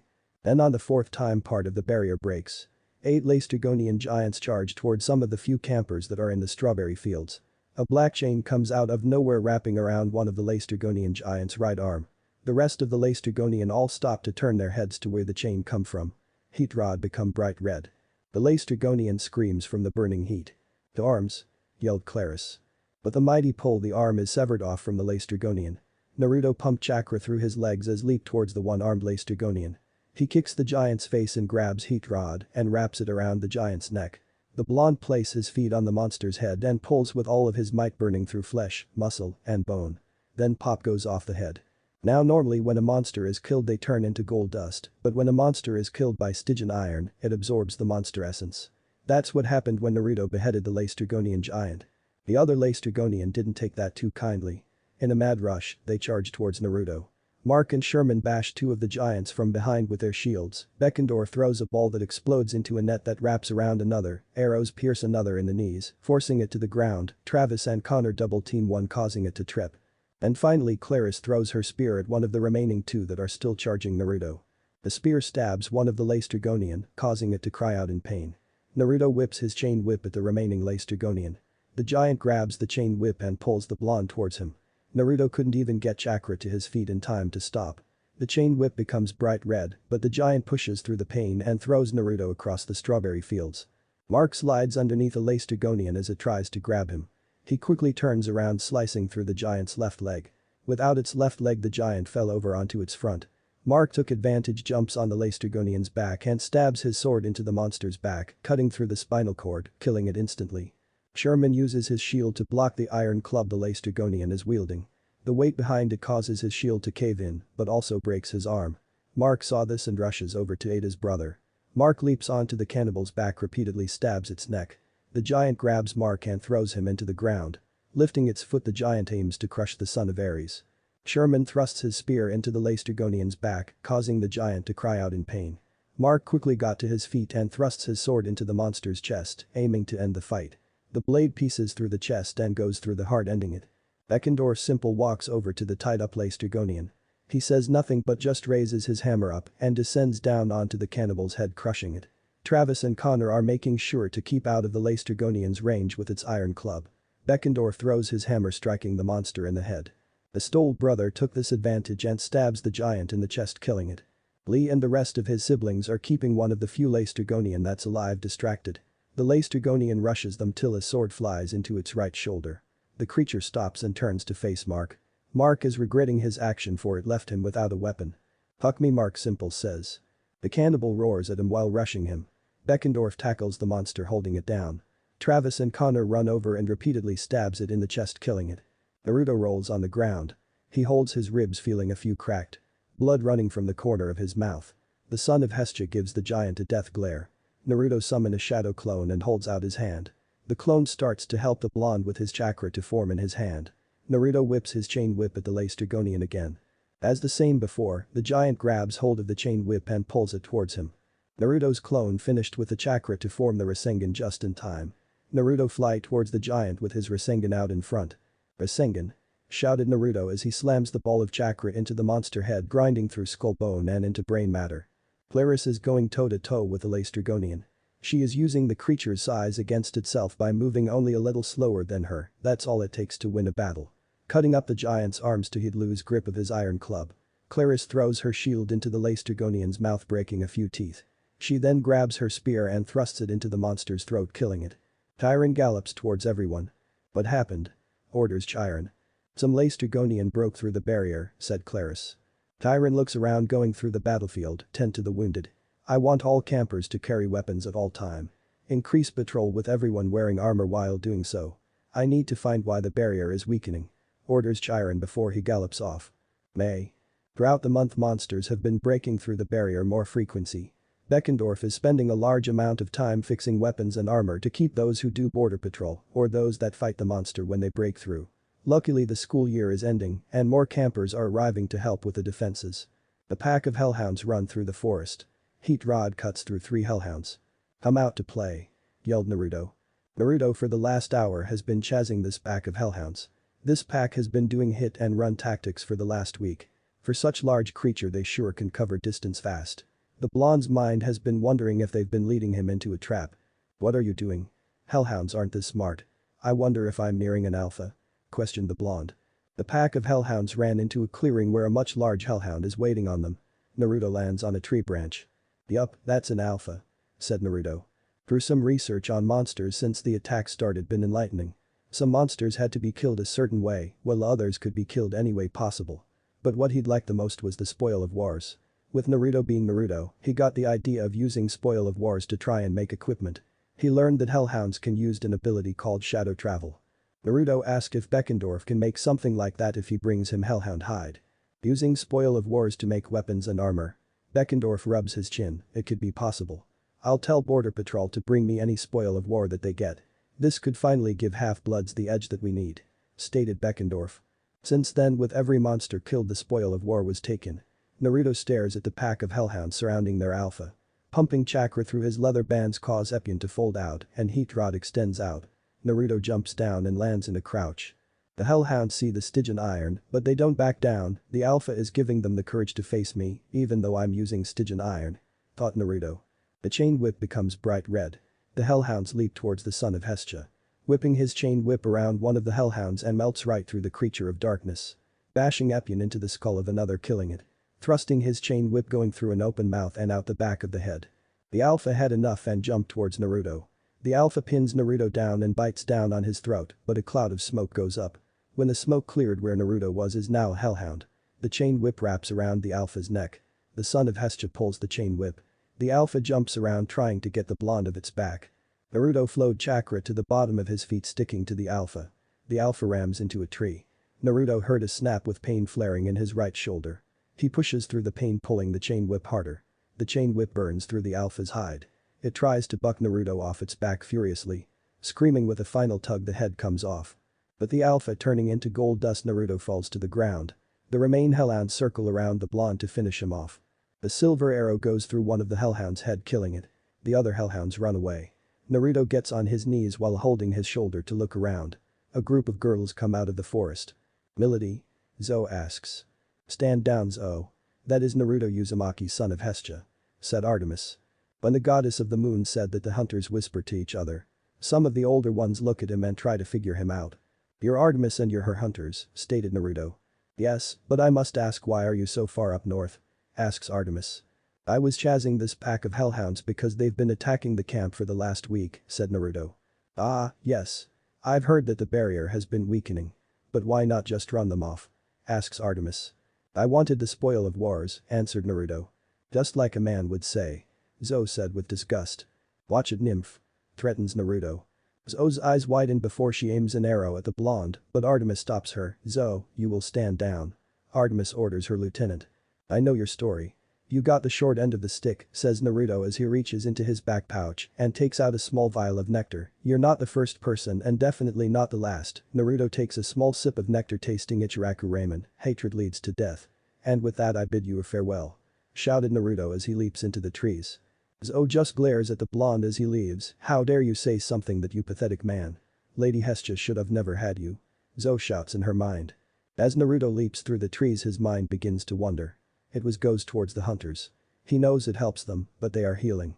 Artemis takes in young girls to get away from bad families, but she doesn't heal them, instead she lets their hate grow for men to unhealthy levels. Back in Konoha sexism has a zero tolerances. He remembers reading through the rule book about the laws that shinobi have to follow, and sexism is a big no-no. He asked Tsunade once why that was. "If we aren't equal to each other, then our teamwork ends. Konoha is known for our teamwork. When I was younger, I saw a woman being sexist, and as punishment she was beaten to death to show everyone else that sexism has no tolerances in Konoha," said Tsunade. Naruto stops on a tree branch and face palms. In his haste he'd forgot his loot. "Damn those hunters. Go back and get the hider, hunt more hellhounds." It'll be faster if I just get the hide now. Naruto thought. Naruto turns around and heads back. He arrived back at the clearing with no hunter in sight. He quickly grabs all the hellhound hides and leaves, never noticing a pair of eyes staring at him filled with hate. A few days pass since then, Naruto stares at Thalia's pine tree. Shortly after Naruto returned, the tree was found poisoned. With the tree acting as the beacon for the barrier, it was only natural with the tree dying, so too with the barrier. Bang. To arms! Yelled Naruto. 5 members from Ares' cabin and a few from other cabins came running with Claris leading them. Bang. What's it this time? Asked Claris. We're about Riz-chan. Naruto just answered as 2 Colchis bulls breaks through the barrier. The line is made to block the Colchis bulls from breakthrough, but it didn't do anything. Heat rod wraps around one of the Colchis bull's neck and pulls it away from the line. The other Colchis bull breaths fire onto them. Formation! Shouted Clarice. She only got 6 campers to form a line. The Colchis bull breaks through once again till a Cyclops came out of nowhere hitting the bull in the head. Riz-chan! Shouted Naruto. Claris turns her head and see that Naruto has the bull pinned with heat rods still wrapped around its neck. Claris throws her spear into the bull's side.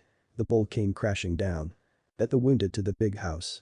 A girl shouted running down the hill followed by a boy and the same Cyclops that destroyed the other Colchis bull.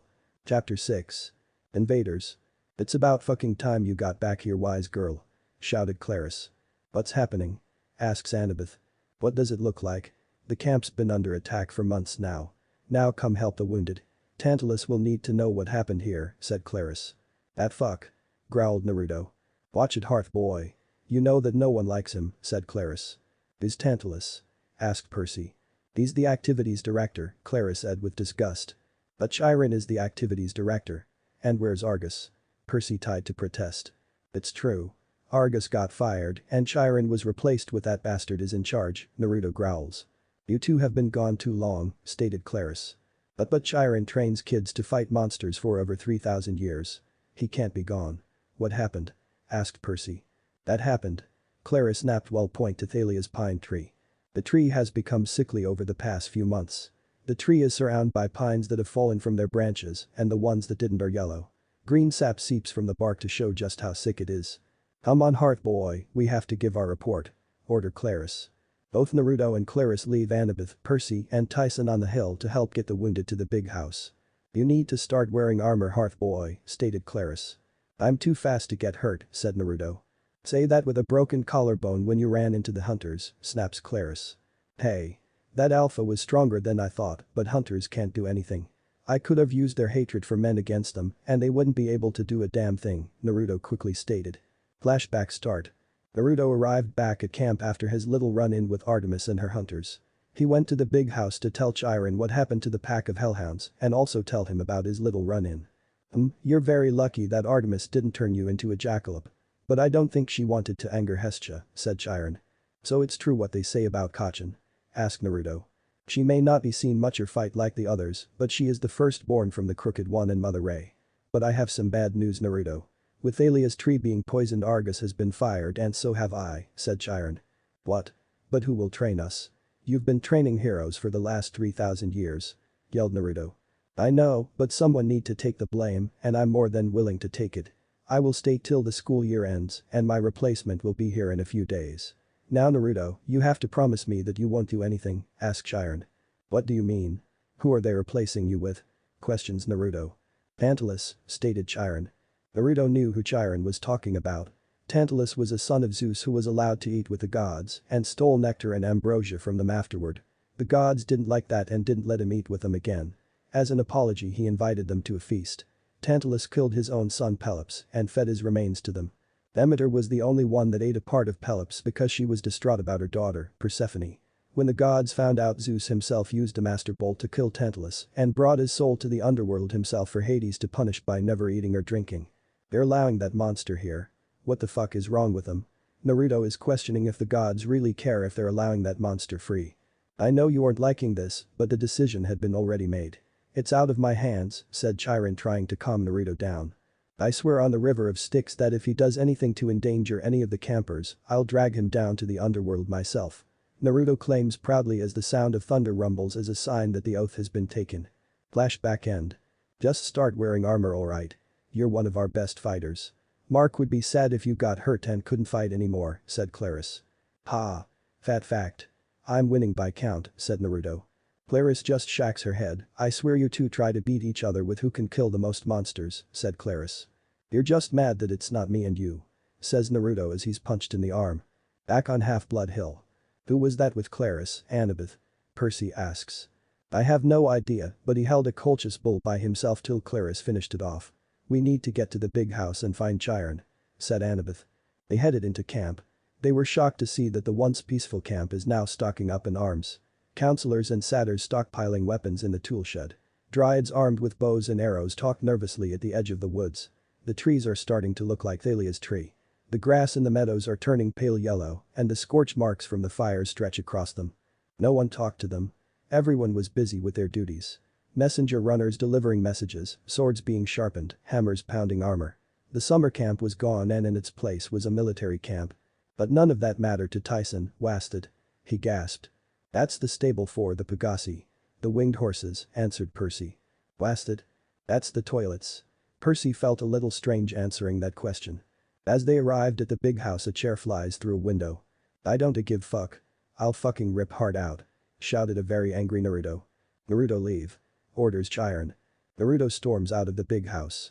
Naruto walked by Percy. They looked at each other as though time slowed down. Naruto's red eyes looked into Percy's green eyes. A chill goes up the sea god's son's spine. They had a coldness to them that promised death. As though they looked directly into one's very soul and wishes to devour it. Then time went back to normal. They entered the big house avoiding the broken glass and broken chair. They found Chiron in his apartment packing his things in saddles. Frank Sinatra is playing in the background. Pony? Tyson cried out in excitement. I beg your pardon? Questioned Chiron. Chiron, what was all that about? Asked Annabeth. Ah, that was Naruto getting in another argument with Tantalus. They don't see eye to eye. Must because of what Tantalus did and whose Naruto's mother is. But enough of that. My Percy, you have grown over the year, said Chiron. You're not leaving. Annabeth didn't want to ask, but did anyway. Clara said that you were Percy didn't finish asking. Fired? I'm afraid so. Someone had to take blame. Lord Zeus was most upset. The tree he'd created from the spirit of his daughter being poisoned. Mr. D had to punish someone, stated Chiron. Besides himself, you mean, said in anger Percy. But this is crazy. Chiron, you couldn't have had anything to do with poisoning Thalia's tree. Annabeth cried out. Nevertheless, some in Olympus do not trust me now, under the circumstances, Chiron sadly says. What circumstances? Questioned Percy. Percy wanted to know. He was looking towards coming back to camp for the whole year and now it was like it's closing down for good. He wanted to do something, but he didn't know what. Pony? Tyson said again. My dear young Cyclops. I am a centaur. Chiron said feeling insulted by being called a pony. Chiron, what about the tree? What happened? Asked Percy. The poison used on Thalia's pine is something from the underworld, Percy. Some venom even I have never seen. It must have come from a monster quite deep in the pits of Tartarus. Said Chiron. This wasn't how Chiron foresaw things. The old trainer was looking forward in training Percy for the upcoming summer. Teach him more swordplay, maybe get him a shield. He even thought about having Naruto train with him to maybe create a friendly rivalry between the two to help push each other.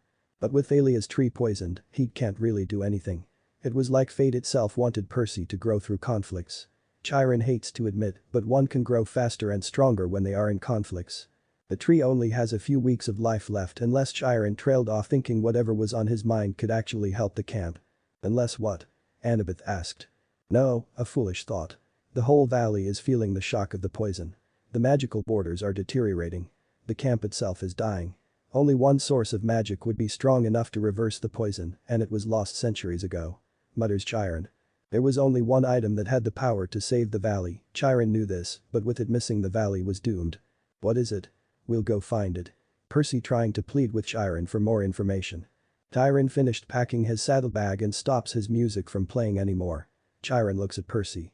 Percy, I don't want you to do anything rash. I told your mother that I didn't want you back at camp this summer, but you are here. Stay here. Train hard. Learn to fight. And don't leave camp, but I want to help. I just can let the border fail and the camp because Percy didn't want to finish that sentence. To be overrun, Chiron just sighs, yes, I fear so. You must not be baited into haste. Do not let the Titan Lord use this to trap you like last summer. He almost took your life. Said Chiron. Percy remembers what happened last summer. Kronos tried to cause a civil war up in Olympus. Zeus accusing Poseidon for stealing his master bolt. Poseidon saying he didn't steal it. Hades' helm of darkness was stolen too. Luke was the one who did the stealing. He stole both the master bolt and the helm of darkness. Kronos wanted the master bolt to hold an edge for the upcoming war. To cause chaos before anything truly begun. Now it was like he was trying again, but this time targeting the camp instead of Olympus. Chiron turned to Annabeth, stay with Percy, Annabeth. Keep him safe. The prophecy, remember it. Says Chiron. I will. Answered Annabeth. Would this be the super dangerous prophecy that has me in it but the gods have forbidden you to tell me about? Percy asks. Nobody answered. Right, Percy muttered, just checking. Says Percy. Annabeth, swear you will do your best to keep Percy from danger. Swear on the river of Styx, commanded Chiron. I swear on the river of Styx. Said Annabeth. Thunder roars outside letting them know that the oath has been taken. Perhaps my name will be cleared and I shall return. Until then, I go to visit my wild kinsmen in the Everglade. It's possible they know of some cure for the poison tree that I have forgotten. In any event, I will stay in exile until this matter is resolved one way or another, said Chiron. Who is this Tantalus guy, anyway? Where does he get off taking your job? Percy demanded. Oh, you will meet him at the pavilion. Tell Naruto that he needs to keep his temper under control around him. And with that Chiron leaves. The conch horn blows echoing across the valley, signaling to assemble for dinner. All the campers gather at the pavilion. Percy noticed that the hearth isn't lit like it normally is till he saw the same blonde from earlier. Then he saw something that didn't make sense. The blonde waved his hand over the hearth pit and the hearth took a blaze. He was shocked to see a camper do that. Annabeth was just as shocked for she never seen anyone do that before. Tyson clapped his hands at the magic trick. Annabeth wanted to talk to the blonde and learn how he lit the hearth without any tools. But didn't get a chance to as they had to go their tables. Well, if it isn't Peter Johnson.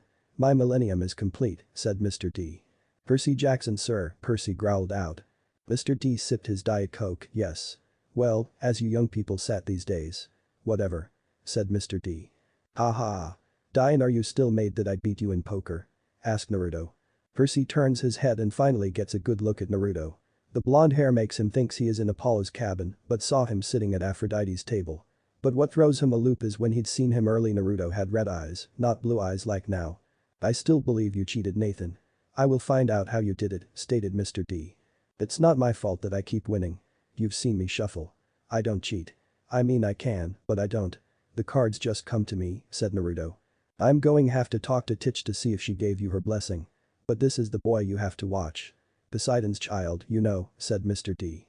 Ah, that one. I already know Hestia's son, Tantalus says with disgust about Naruto. You want to go? I aim to keep my promise by ripping your heart. I'm sure Heat Rod would love just to burn through your body. Epyon folds out when Naruto finished talking. Nathan, I will call your mother, says Mr. D. No. I'm good. Naruto quickly says, nice meeting Prissy. Says Naruto as he quickly leaves. Percy was actually dumbfounded by what just happened. He'd just seen someone threaten the prisoner by ripping his heart out, then called him Prissy. Why is that one of the most used nicknames he get? Naruto sits back at table. Selena elbowed Naruto's side, you need to quit threatening Tantalus, said Selena. It's not my fault that he's a child eater. Got off easy. Said Naruto. You keep cursing like and your mom will come by. Do you want your mom to come by to give you an earful? Asked Selena. No. Naruto shouted. Ever since Naruto was claimed he had to watch what he say. Chiron and Mr. D threatened to call Hestia if he started cussing like a sailor. Her words not his. Then Naruto saw something that causes him to smile. The blonde just saw a piece of brisket suicide bombs into the hearth. So his punishment is true. Oh, I'm going to have so much fun. Naruto evilly laughs in his mind. Tantalus had a satyrs blow the conch horn to get everyone's attention for announcements. Yes, well, another fine meal. Or so I am told, Tantalus says while trying to grabs a plate of food that always just 6 inches away from him, and here on my first day of authority. I'd like to say what a pleasant form of punishment, says Tantalus. You think that's just the tip of the iceberg? Naruto begins to evilly laugh out loud, but Selena elbows him. And now for some changes. We are reinstituting the chariot races, said Tantalus. Murmuring broke out at all the table. Everyone knows that the chariot races are very dangerous. Death was a real possibility and everyone knew it. Now I know that these races were discontinued some years ago due to, technical problems, says Tantalus. 3 deaths and 26 mutilations, Naruto says with deathly silence. Yes. But I know that you will all join me in welcoming the return of this camp tradition. Golden laurels will go to the winning charioteers each month. Teams may register in the morning. The first race will be held in 3 days' time. We will release you from most of you horses. Oh, and did I mention, the victorious team's cabin will have no chores for the month in which they win. Says Tantalus. The whole pavilion exploded in excitement. A whole month of no chores. Do anything you want without chores being in the way. It was too much to pass up on. But, sir. Clarice shouted, what about patrol duty? I mean, if we drop everything to ready our chariots. Ah, the hero of the day. Brave Clarice, who single-handedly bested the bronze bulls. Says Tantalus. I didn't. And modest, too. Not to worry, my dear. This is a summer camp. We are here to enjoy ourselves, yes. But the tree.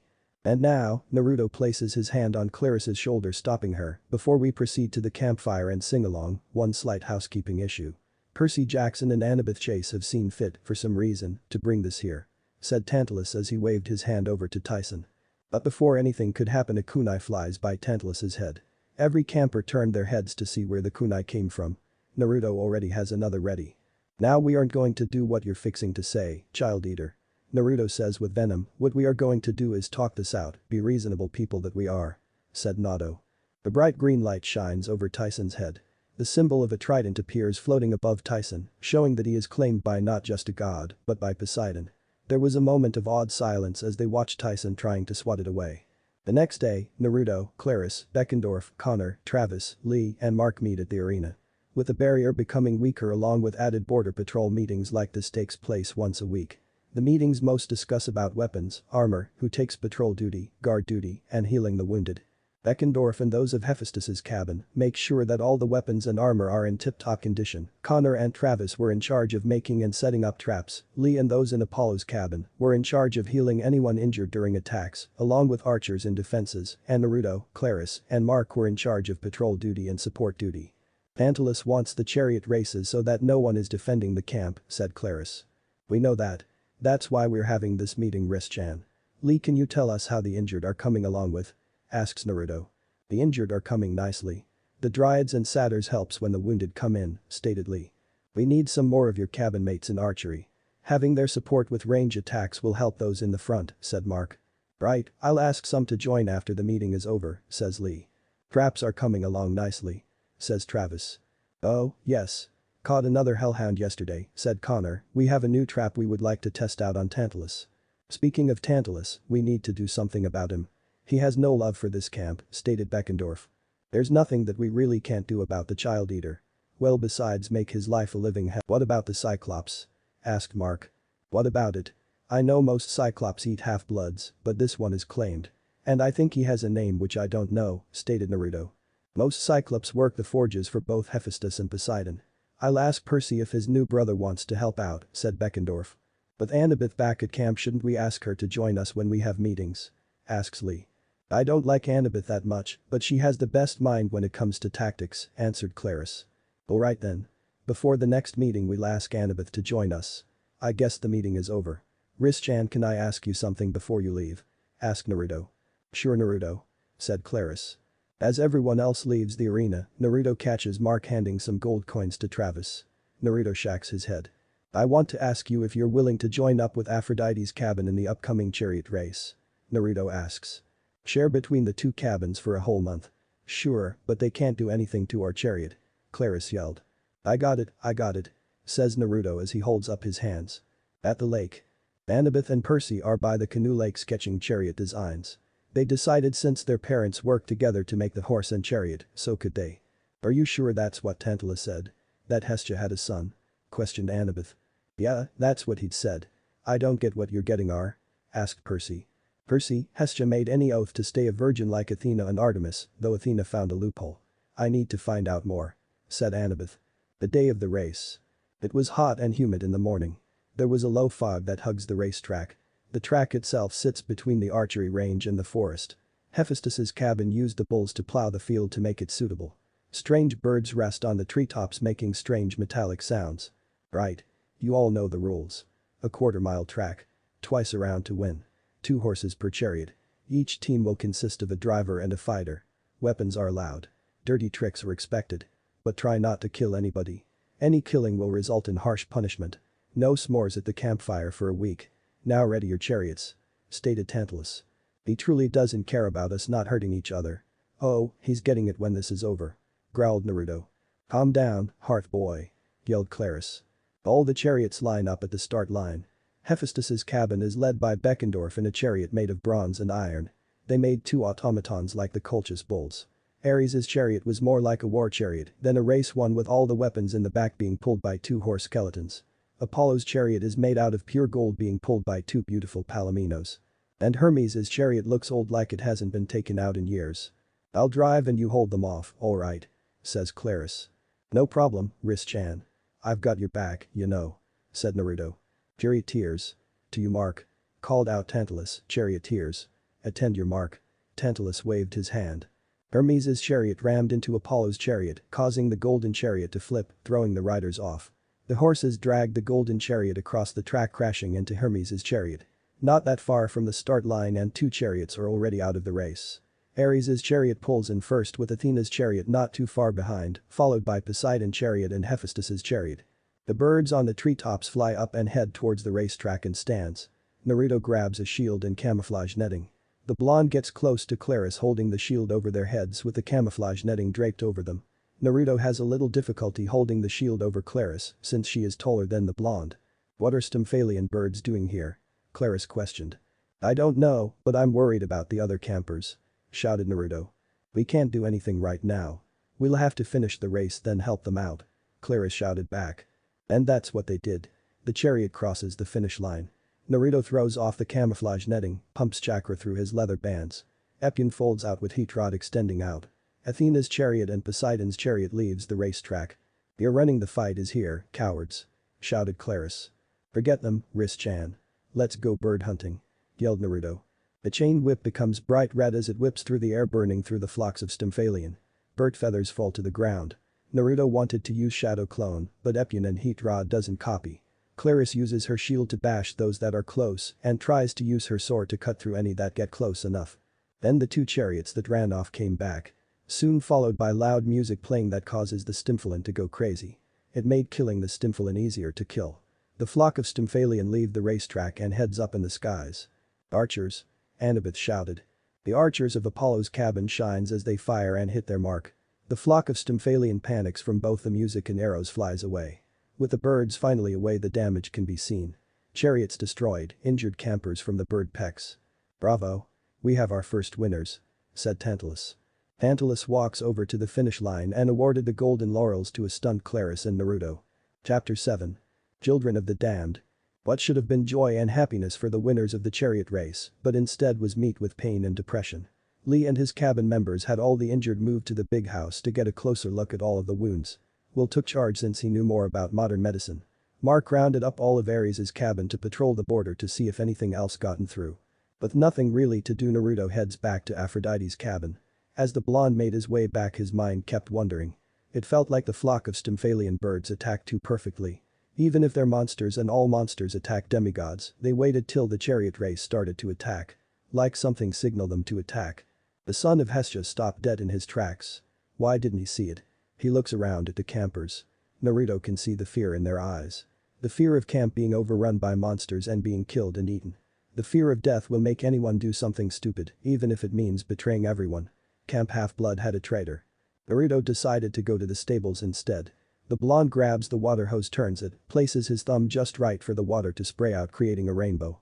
"Oh, Iris, goddess of rainbow, accept my offering," tossing a drachma through the rainbow. "Show me, Hades, lord of the underworld," Naruto asks. The rainbow shimmers into mist as a portal opens up. On the other side stand Hades. Even thousands of miles apart, he can feel the dread of death just by looking at him. Hades notices Iris' message. Naruto knew he had to be respectful talking to Hades for not just being in charge of the underworld, but back in Konoha death was worshipped. Being a shinobi meant death could come at any time outside the village. "Hades-sama, my name is Naruto Uzumaki, son of Hestia," says Naruto as respectfully as possible. "Ah, yes, my sister's only son. I must ask why you have Iris message me?" commands Hades. "I have called you because of Tantalus. As you know, he was under your care for some time," said Naruto. "Yes, I know. I filed the paperwork so that he could come to Camp Half-Blood," says Hades. "As you know, Tantalus has no love for Olympus for what happened to him. Is it possible that the Child Eater is a traitor?" asks Naruto. If you are stating that he poisoned the tree that creates the magical barrier which protects the camp, then no. Tantalus has only been released to the camp for a few days now. As you should know that the barrier has been weakening for months now, stated Hades. But it's still a possibility that Tantalus is a traitor. He is making so that the camp becomes weak. He wants his curse lifted. Just the thought of his curse being lifted, well, anyone would join the other side, said Naruto. If you can find evidence that he has turned traitor, then I'll increase his punishment. But now you have to do something for me, says Hades. That depends. As long it is reasonable and within my power, I'll glad to it, says Naruto. Hades grunted at that. The Lord of the Dead wanted to trick the son of Hestia into doing this task without know what's in it. Curse those from Delos. They don't take a job unless they know what's in it. They're more slippery than a snake. Thought Hades. The god of riches just sighs, I have 2 children that need to be brought to the camp. When the winter solstice is near, head towards Maine. Said Hades. Naruto was actually taken aback by that. From what he understands, only Zeus and Poseidon only broken their oaths. But here is Hades, not only saying that he'd broken the oath, but has 2 children as well. The blonde will do it and he won't ask questions, for if he doesn't know, he doesn't have to take responsibility. Very well, I'll bring your children here. I take it you don't want the others to know? Asks Naruto. Correct. And no, I didn't break the oath. I had my children before the oath was taken, before World War II. I left them in a hotel called the Lotus Hotel and Casino. I'm sure you know about the Lotus Eaters, correct? Naruto nods his head, I'll send a message to you when it is time. I wait for an evidence that you find about Tantalus's treachery. Hades waves his hand through the mist, cutting the connection. Naruto scratches the side of his head. He learned something all right, but not what he'd wanted. Now he has to find evidence to see if Tantalus is a traitor, but also bring Hades' children to camp when the winter solstice is near. As the blonde thinks over what happened and what he learned. If Tantalus wasn't the traitor that's been here for months, know who? It had to been a year-round camper, as for they know the camp better than anyone. Can't be regular year-round campers since they aren't in the meetings which are held, then it can only be the camp counselors. Naruto shakes his head, banishing those thoughts. He doesn't want to think one of his friends is a traitor. From Konoha to Camp Half-Blood there is still conflicts. Says the blonde sadly. Later the evening dinner was underway. It was kind of sad, no one was talking that much. It really is depressing. Even the hearth was affected by it, and that's saying something. Apollo's cabin tried to cheer everyone up by singing singalongs. It didn't help as the songs were sung half-heartedly. The bonfire, which is normally 20 feet high, bright purple, and so hot that the whole marshmallow would burst into flames. But tonight, the fire was 5 feet high, barely warm, and the marshmallows hardly tan. The Dionysus left early, but Naruto caught the distasteful look that was sent to Tantalus. Apollo's cabin finishes the last song. Well, that was lovely. Says the child eater. In Tantalus' hand is a stick with a roasted marshmallow.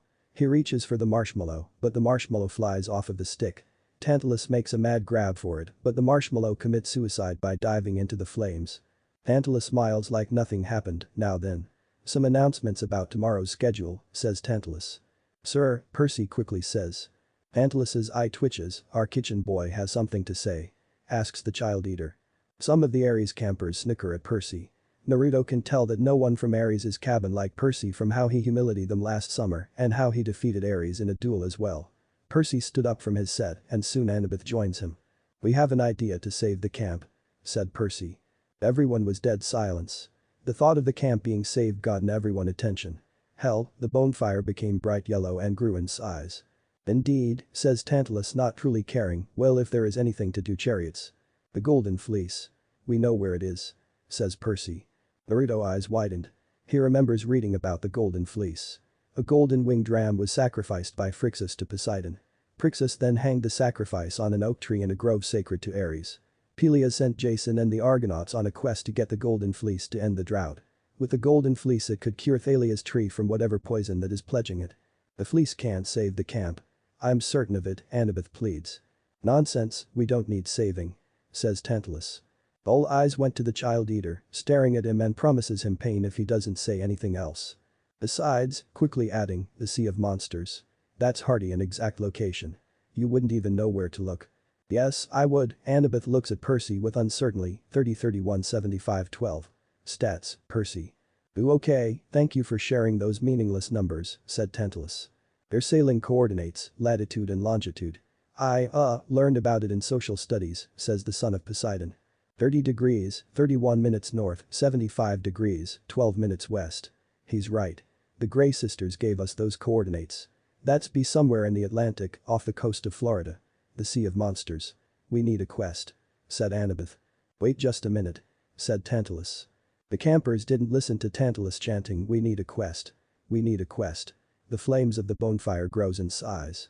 "It isn't necessary," Tantalus says as he tries to calm the campers down. "We need a quest. We need a quest." "Fine," Tantalus shouted, "you brats want me to assign a quest. Yes. Very well, I shall authorize a champion to undertake this perilous journey to retrieve the golden fleece and bring it back to camp. Or die trying," said Tantalus. Percy became excited when Tantalus looked at him.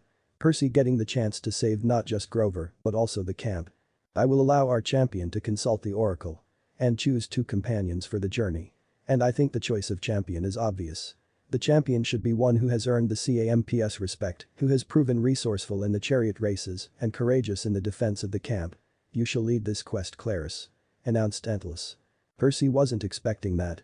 He brought up the quest, he brought up the fleece, he brought up the location of the Sea of Monsters. Those at Ares' table cheered and yelled, "Clarus! Clarus!" Clarus stood up looking a little stunned, then pride came over her face. "I accept the quest," says Clarus with pride. "Wait," shouted Percy, "Grove is my friend." "Sit down.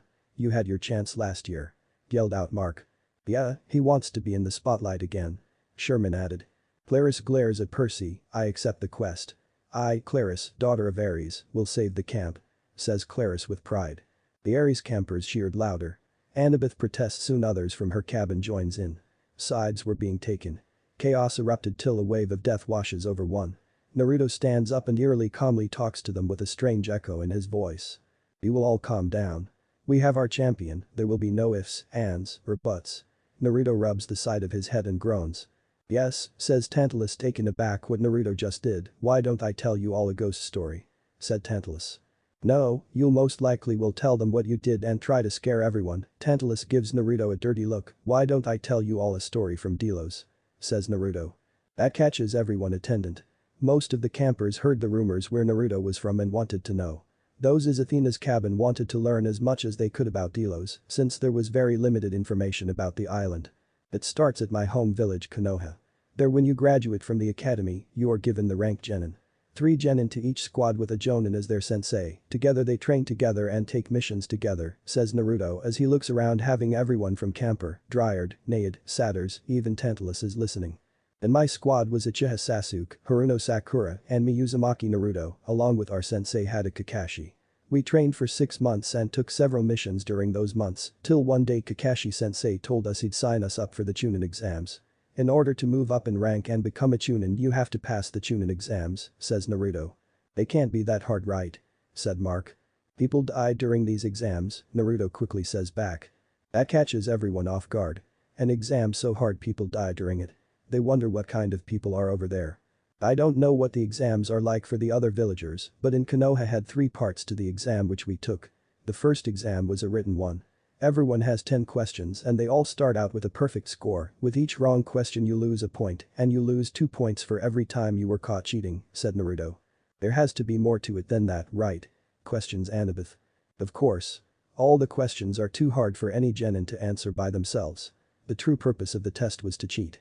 To gather the answers without being caught, for getting caught could mean life or death. And I didn't know that and didn't answer any questions," Naruto sheepishly says. Everyone couldn't believe in what they just heard. That Naruto passed a test that was meant to cheat on and didn't cheat at all and didn't answer any of the questions. The 10th question was given 45 minutes after the test begun. So I bet everything on the finally question. The question itself was to have the nerves to finish. The instructor used mind games and tricked people into giving up, saying that if they took the 10th question and still failed, they would be stuck as a genin for the rest of their lives," said Naruto. Annabeth was so fascinated. She heard of the stories about Delos and how the people there had abilities that gave them an edge over normal demigods. But there was no information about the military or how they move up in rank. The thought of a test was made to fail others and encourages cheating left her speechless. Right as the written exam was over, the second exam started, and this one made or broke a lot of people. The second exam was a survival exam. The exam itself took place at Training Ground 44, but otherwise was known as the Forest of Death, said Naruto. The Forest of Death? Asks Percy. The forest was the toughest training ground that Konoha has. Not only is the forest thick of very large and tall trees, but with the vicious animals, deadly insects, and poisonous plants. Just outside of the Forest of Death each team is given one of two scrolls, a Heaven Scroll or an Earth Scroll. The purpose of this test was to carry valuable information through enemy territory while making it out alive. In order to complete the test each team had to get the other scroll and head to the tower that is in the center of the forest. Said Naruto. What if you looked inside the scroll you are given? Asked Annabeth. You'd fall asleep. There is a 5-day time limit and when you open the scroll you'd fall asleep and miss the deadline. During the test we were attacked by someone who shouldn't have been there. The traitor Orochimaru, one of the Sannin. Naruto says with disgust. The blonde will always blame Orochimaru for Sasuke leaving Konoha. Sure he knew about Sasuke's want for revenge against his brother Itachi and would do anything to get it. Orochimaru went after Sasuke only because he couldn't defeat Itachi. Orochimaru attacked us and gave Sasuke a curse mark which caused Sasuke to pass out from the pain from what I heard. I was knocked out before that though. Sakura was the only one who was still conscious. She set up traps and protected us till we woke up. During that time she was attacked by another team till some of our friends came and helped her defend us. But that said and done we barely finished the second part of the chunin exam. Said Naruto. What was the third part? Written and survival were the first two, what was the final? Asks Annabeth. The third was battling, everyone looked at Naruto with excitement, there were too many of us, so they held a preliminary round to weed out more of us out. You see during the third part of the exam nobles and others come to watch the fights and that's how we get more missions in the future. During the preliminary we see our future opponents later on. It was truly amazing. Seeing all those people fighting to make it into the finals and show everyone what they can do. I won my match through luck. Yeah luck. He laughs Naruto while rubbing the back of his head. No way in hell is he going to tell everyone how he used a fart that helped him win his fight. He'd be the laughingstock of camp. After the preliminary round ended. Yes, that's good and all, but Clarice needs to head for the Oracle, everyone groans, I don't care. The Oracle, my dear. Go on. Says Tantalus. The daughter of war shifted uncomfortably not wanting to be put in the spotlight. If it mean to have being Tantalus's pet then she doesn't want the glory. Sir. Go. Snarling at her. She bowed awkwardly and hurried off to the big house. What about you Percy Jackson? No comments from our dishwasher. Percy doesn't say anything, good, and let me remind everyone, no one leaves this camp without my permission. Anyone who tries well, if they survive the attempt, they will be expelled forever, but it won't come to that. The Harpies will be enforcing curfew from now on, and they are always hungry. Good night, my dear campers. Sleep well. Says Tantalus. The child eater waves his hand for the fire to go out, but nothing happened. He does it again and nothing happens.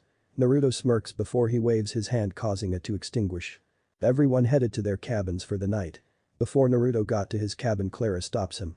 The daughter of war looked like she seen a ghost, which in a sense is true with the Oracle being undead.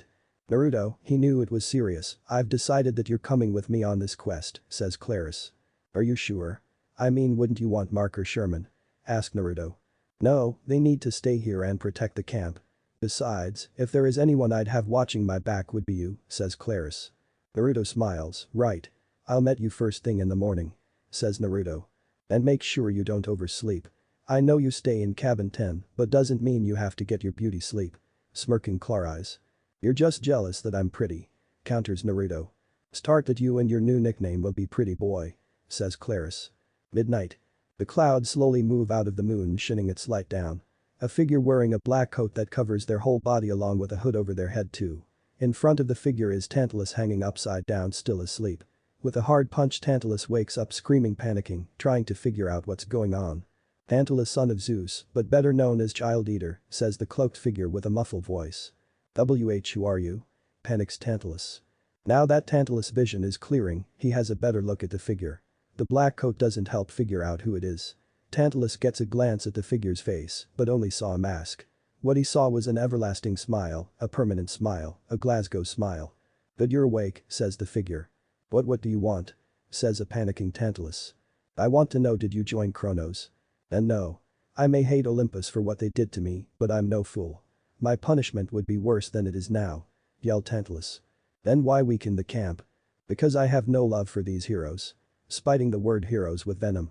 Then you're no use to me. And with that Tantalus is knocked out. The figure sinks into the shadows leaving Tantalus to be found in the morning. On the other side of camp the figure comes out of the shadow. Did you learn anything? Asks Beckendorf. No. The figure pulls his hood down showing blonde hair and the mask folds into a pair of aviators. Naruto takes the sunglasses. Quickly grabbing a trash can and puking into it. I hate shadow traveling, it feels as though every cell in my body is on fire. Says Naruto as he pukes some more. Beckendorf shakes his head. He completed the coat that Naruto is wearing just the other day. The coat itself can use shadow travel like hellhounds and the children of Hades. But as he found out, shadow travel takes a lot out of the user. Naruto puking his guts out is just putting it mildly. It truly amazes him by using spoils of war to make equipment. The code is just the beginning. The thought of making a shield that can turn monsters into stone like how Medusa can. There was so many possibilities. Cleaning around his mouth, Tantalus isn't a traitor. He hasn't joined Kronos, but he does want us all to be dead. Said Naruto. Naruto took a gamble by telling Beckendorf about a traitor in camp. Beckendorf is in a position that is a lifeline to the whole camp. He makes sure that the weapons and armor that all the campers use, without Beckendorf the camp won't survive. Well, that's a bust. You need to get to bed. I heard Clarice ask you to join her on her quest, says Beckendorf. I better get as much sleep possible. Night Big Beck. Said Naruto. Dawn. The sun just barely rises. Naruto waits for Clarice to arrive. He takes out a scroll, remembers that there is still items inside. Unrolls the scroll and pumps some chakra through the scroll, an armor pops out. A vest like the one Kakashi wore lies on the ground, 2 shin guards that are made out of bronze and leather, and finally a single forearm protector, which is made out of bronze and leather. Taking off his scarf and picks up the vest. Naruto puts the vest on and checks all the pouches for any items, only to find them all empty. The blonde wraps his scarf around his neck once more. Kneels down and straps on the shin guards, making sure that they are tight enough so they don't slip off, but not tight enough to cut off circulation. Then he puts on the forearm protector on his right arm and checks it like his shin guards.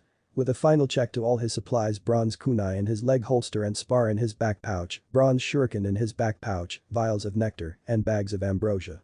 Standing up and turns around to see Clarice walking towards Naruto. Clarice is wearing full Greek armor that's painted red to symbolize blood and wearing a boar-shaped helmet. The daughter of war is carrying her shield, spear, a sword, and a knife strapped to her leg, along with a bag hanging off her shoulder. She sticks her spear into the ground. I see you finally put some armor on, Hearth boy. Well, we are going on a dangerous quest. It's only natural for me to have protection. And you brought Lamer. Said Naruto. Its name is Mamer. Shouted back Clarice. That's what everyone calls it behind your back, you know. Clarice glares at Naruto to shut up. Sorry. So how are we getting out to sea? Asks Naruto. We'll go to the beach and I'll summon our ride. Said Clarice. They head down to Fireworks Beach where the docks are at. Clarice takes out a drachma. Naruto catches sight of it before Clarice tosses it. On it is a picture of Ares, and on the other side is the Empire State Building. They want it a few seconds before the water bubbles. A Confederate ironclad warship with the word CSS Birmingham on the side slowly rises out of the water. Wow. How did you do that? Asked Naruto. I asked Ares to help me with this quest. When someone dies in battle they have to serve Ares for so much time before they can rest. It's the price to pay for losing in battle, answered Clarice. Naruto whistles as they board the ship. Naruto's eyes went wide when he seen the crew. GG Ghost. Shouted Naruto. The son of Hestia jumps behind Clarice using her as a shield. What the hell, Naruto? Shouted a blushing Clarice. Naruto pokes his head out from behind Clarice. They're ghosts. Yelled Naruto.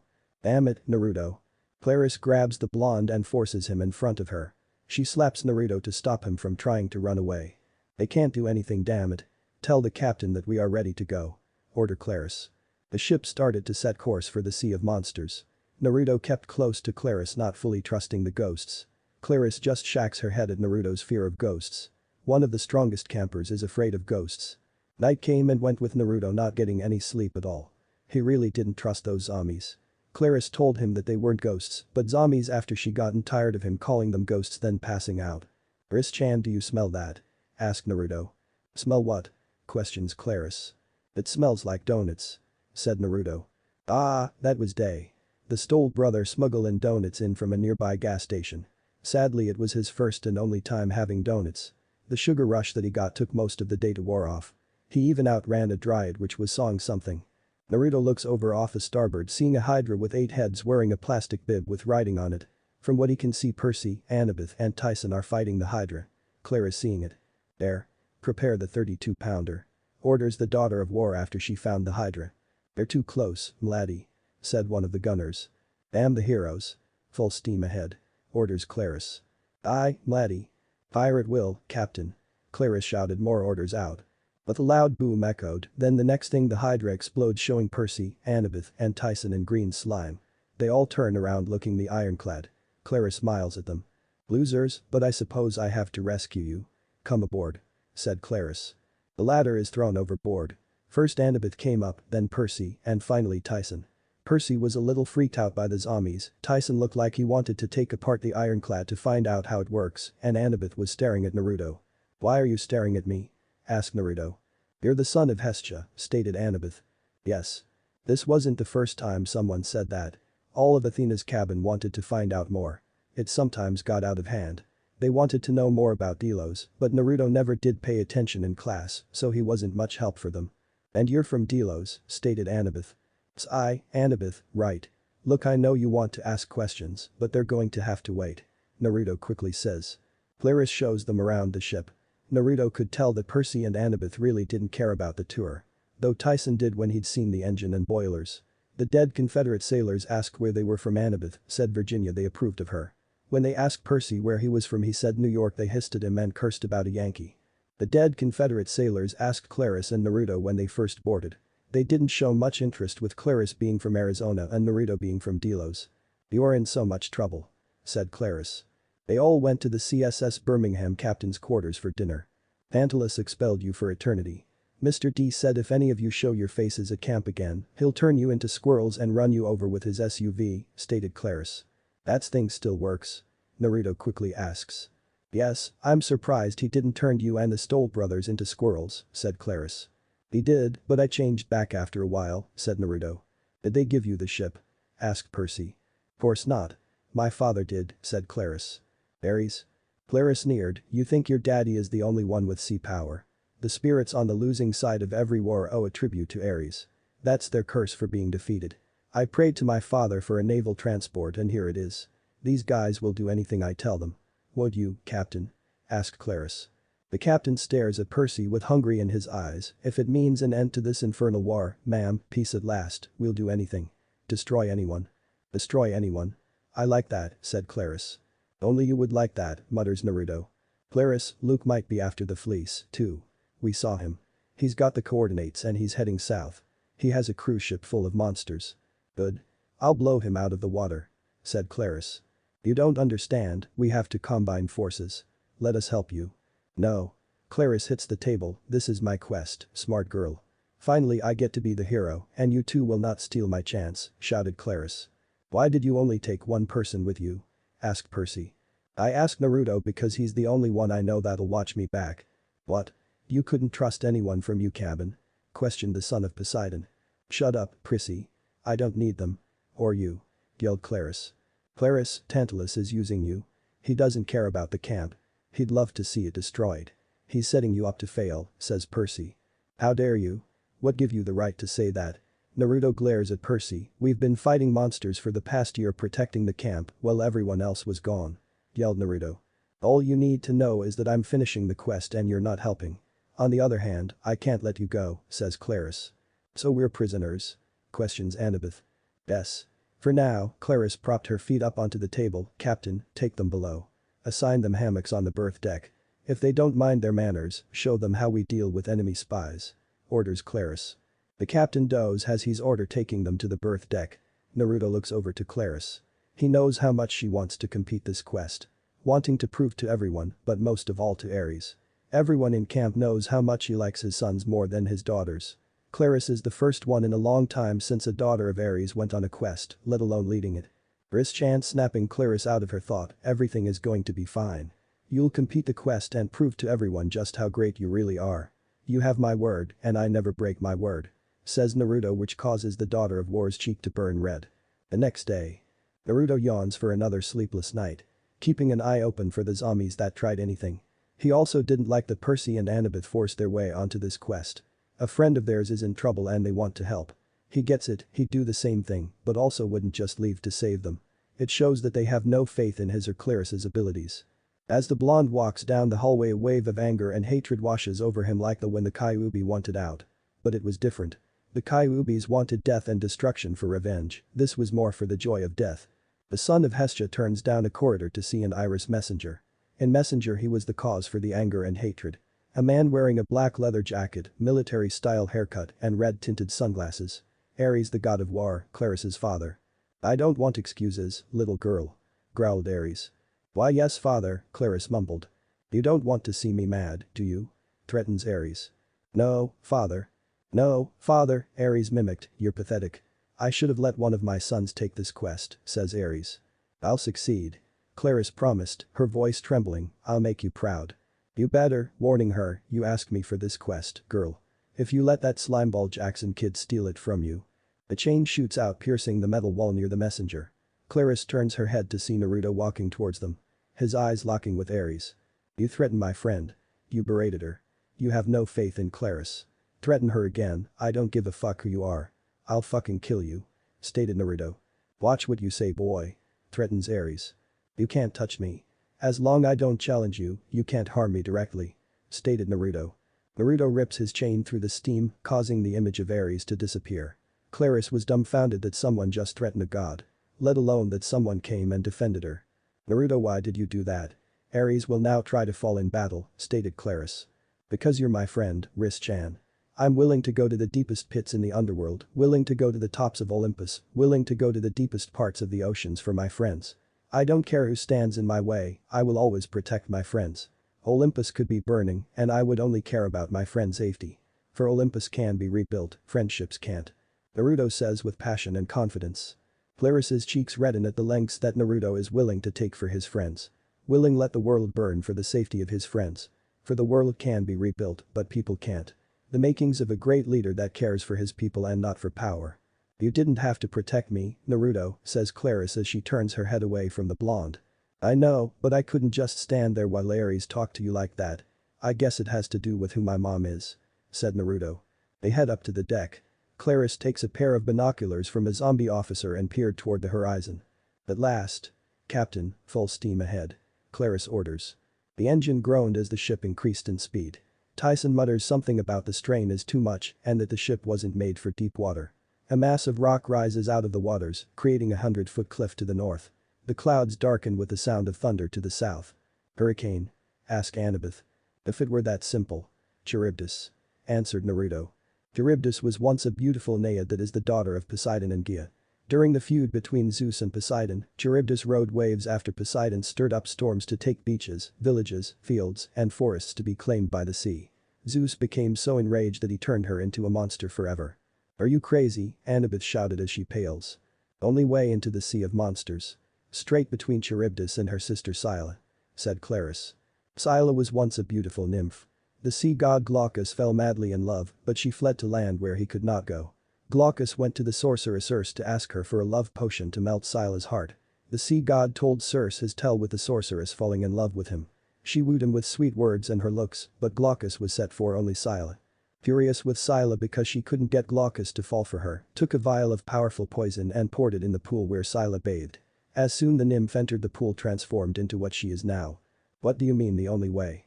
The sea is wide open. Just sail around them," Percy says. Claris rolls her eyes, "Don't you know anything? If I tried to sail around them, they would just appear in my path again. If you want to get into the sea of monsters, you have to sail through them," answered Claris. "What about the crashing rocks? That's another gateway. Jason used it," said Annabeth. "Jason and the Argonauts only survived because of the protection from Hera. Even with the protection they used speed to quickly get by. This ship doesn't have that speed from the sounds the engine is giving off," answered Naruto. Annabeth blushes for forgetting about that information about Jason. "Set course for Charybdis," orders Claris. "Aye, laddie." The engine groans louder. The whole ship shakes from the engine as though the ship is fixing to fall apart. "Claris, Charybdis sucks up a sea. Isn't that the story?" asked Percy. "3 times a day," said Naruto. Claris gives Naruto a stench eye and spits it back out again, "Yeah. What about Scylla? She lives in a cave, up on those cliffs. If we get too close, her snaky heads will come down and start plucking sailors off the ship," answered Claris. "No. If Scylla doesn't get her easy meat, she might pick up the whole ship. Besides, she's too high to make a good target. My cannons can't shoot straight up. Charybdis just sits there at the center of her whirlpool. We're going to steam straight towards her, train our guns on her, and blow her to Tartarus," yelled Claris. Percy seemed to relax a bit when Claris said that. Naruto groans about Claris forgetting that Odyssey had to make a choice between Charybdis or Scylla. Lost a whole ship or only a few men. Odyssey chose to sacrifice his men so he would have a ship. Naruto knew that Claris cares for anyone under her command. She's willing to sacrifice the whole ship to make sure that everyone is safe. The winds picked up as they draw closer. The red Ares flag whips in the wind. Charybdis's breathing can be heard. Inhaling draws the ship in further, exhaling causes 10-foot waves. Every 3 minutes Charybdis would inhale everything with half a mile radius. In order to be out of the radius would put the ship right next to the cliffs. Charybdis roars creating a vortex. Full reverse. Get us within firing range. Make ready starboard cannons. Claris screams over the roar. The ship strains from full steam ahead to full reverse. The propeller trying to slow the ship down, but the ship kept sliding towards the center, towards Charybdis. One of the sailors burst onto the deck. His uniform was smoking and his beard was on fire. Boiler room overheating, ma'am. She's going to blow. Well, get down there and fix it. Orders Claris. Pant. We're vaporizing in the heat. Claris hits the railing, all I need is a few more minutes. Just enough to get in range.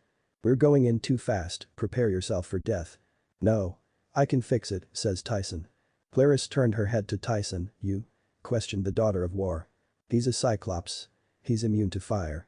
And he knows mechanics, said Annabeth. Oh? Orders Claris. Tyson, no. Percy grabs his arm, it's too dangerous. Says Percy. Tyson pats Percy's hand, only way, brother. I will fix it. Be right back. Said Tyson before he heads down below.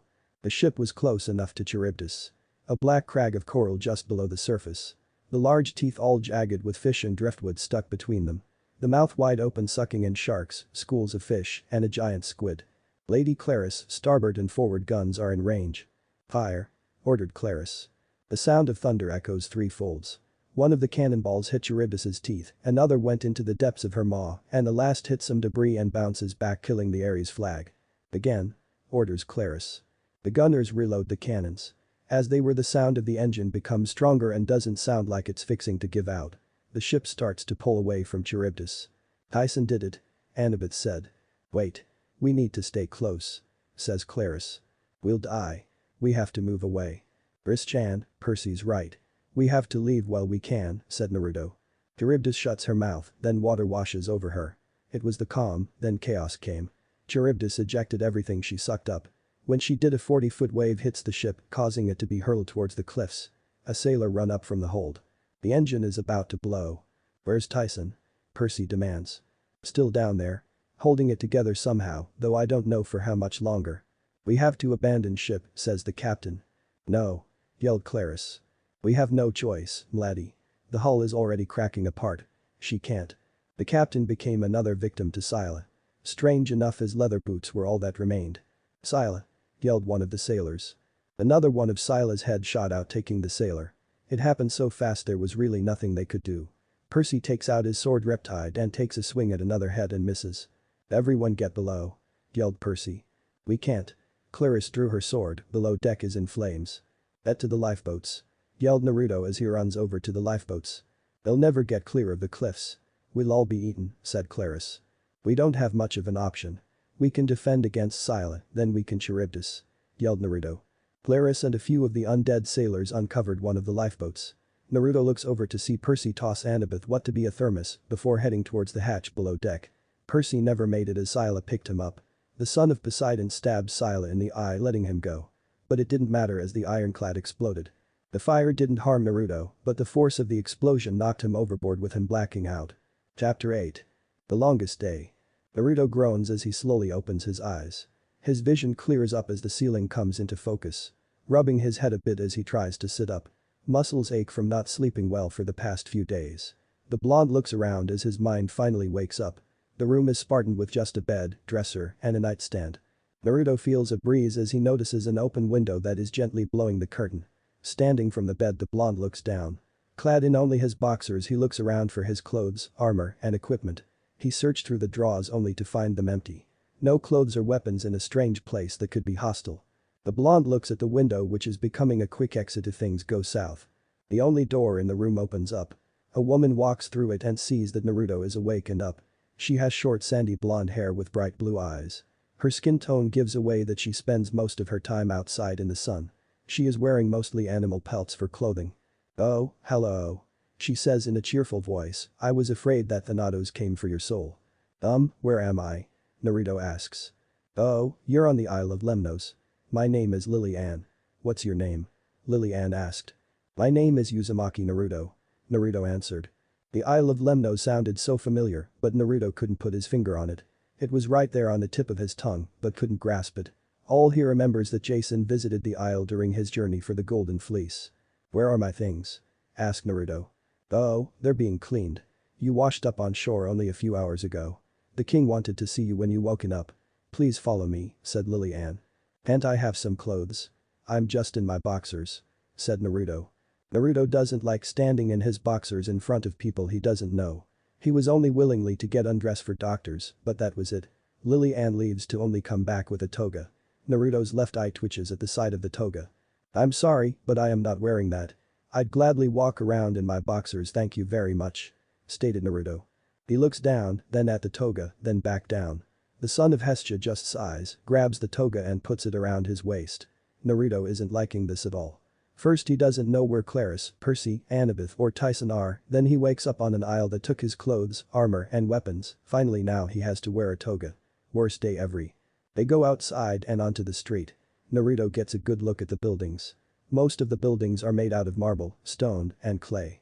It reminds him of the pictures of Greece that he'd seen while studying, but instead of being ruins, look like they were just built the other day. The people are wearing togas and animal pelts.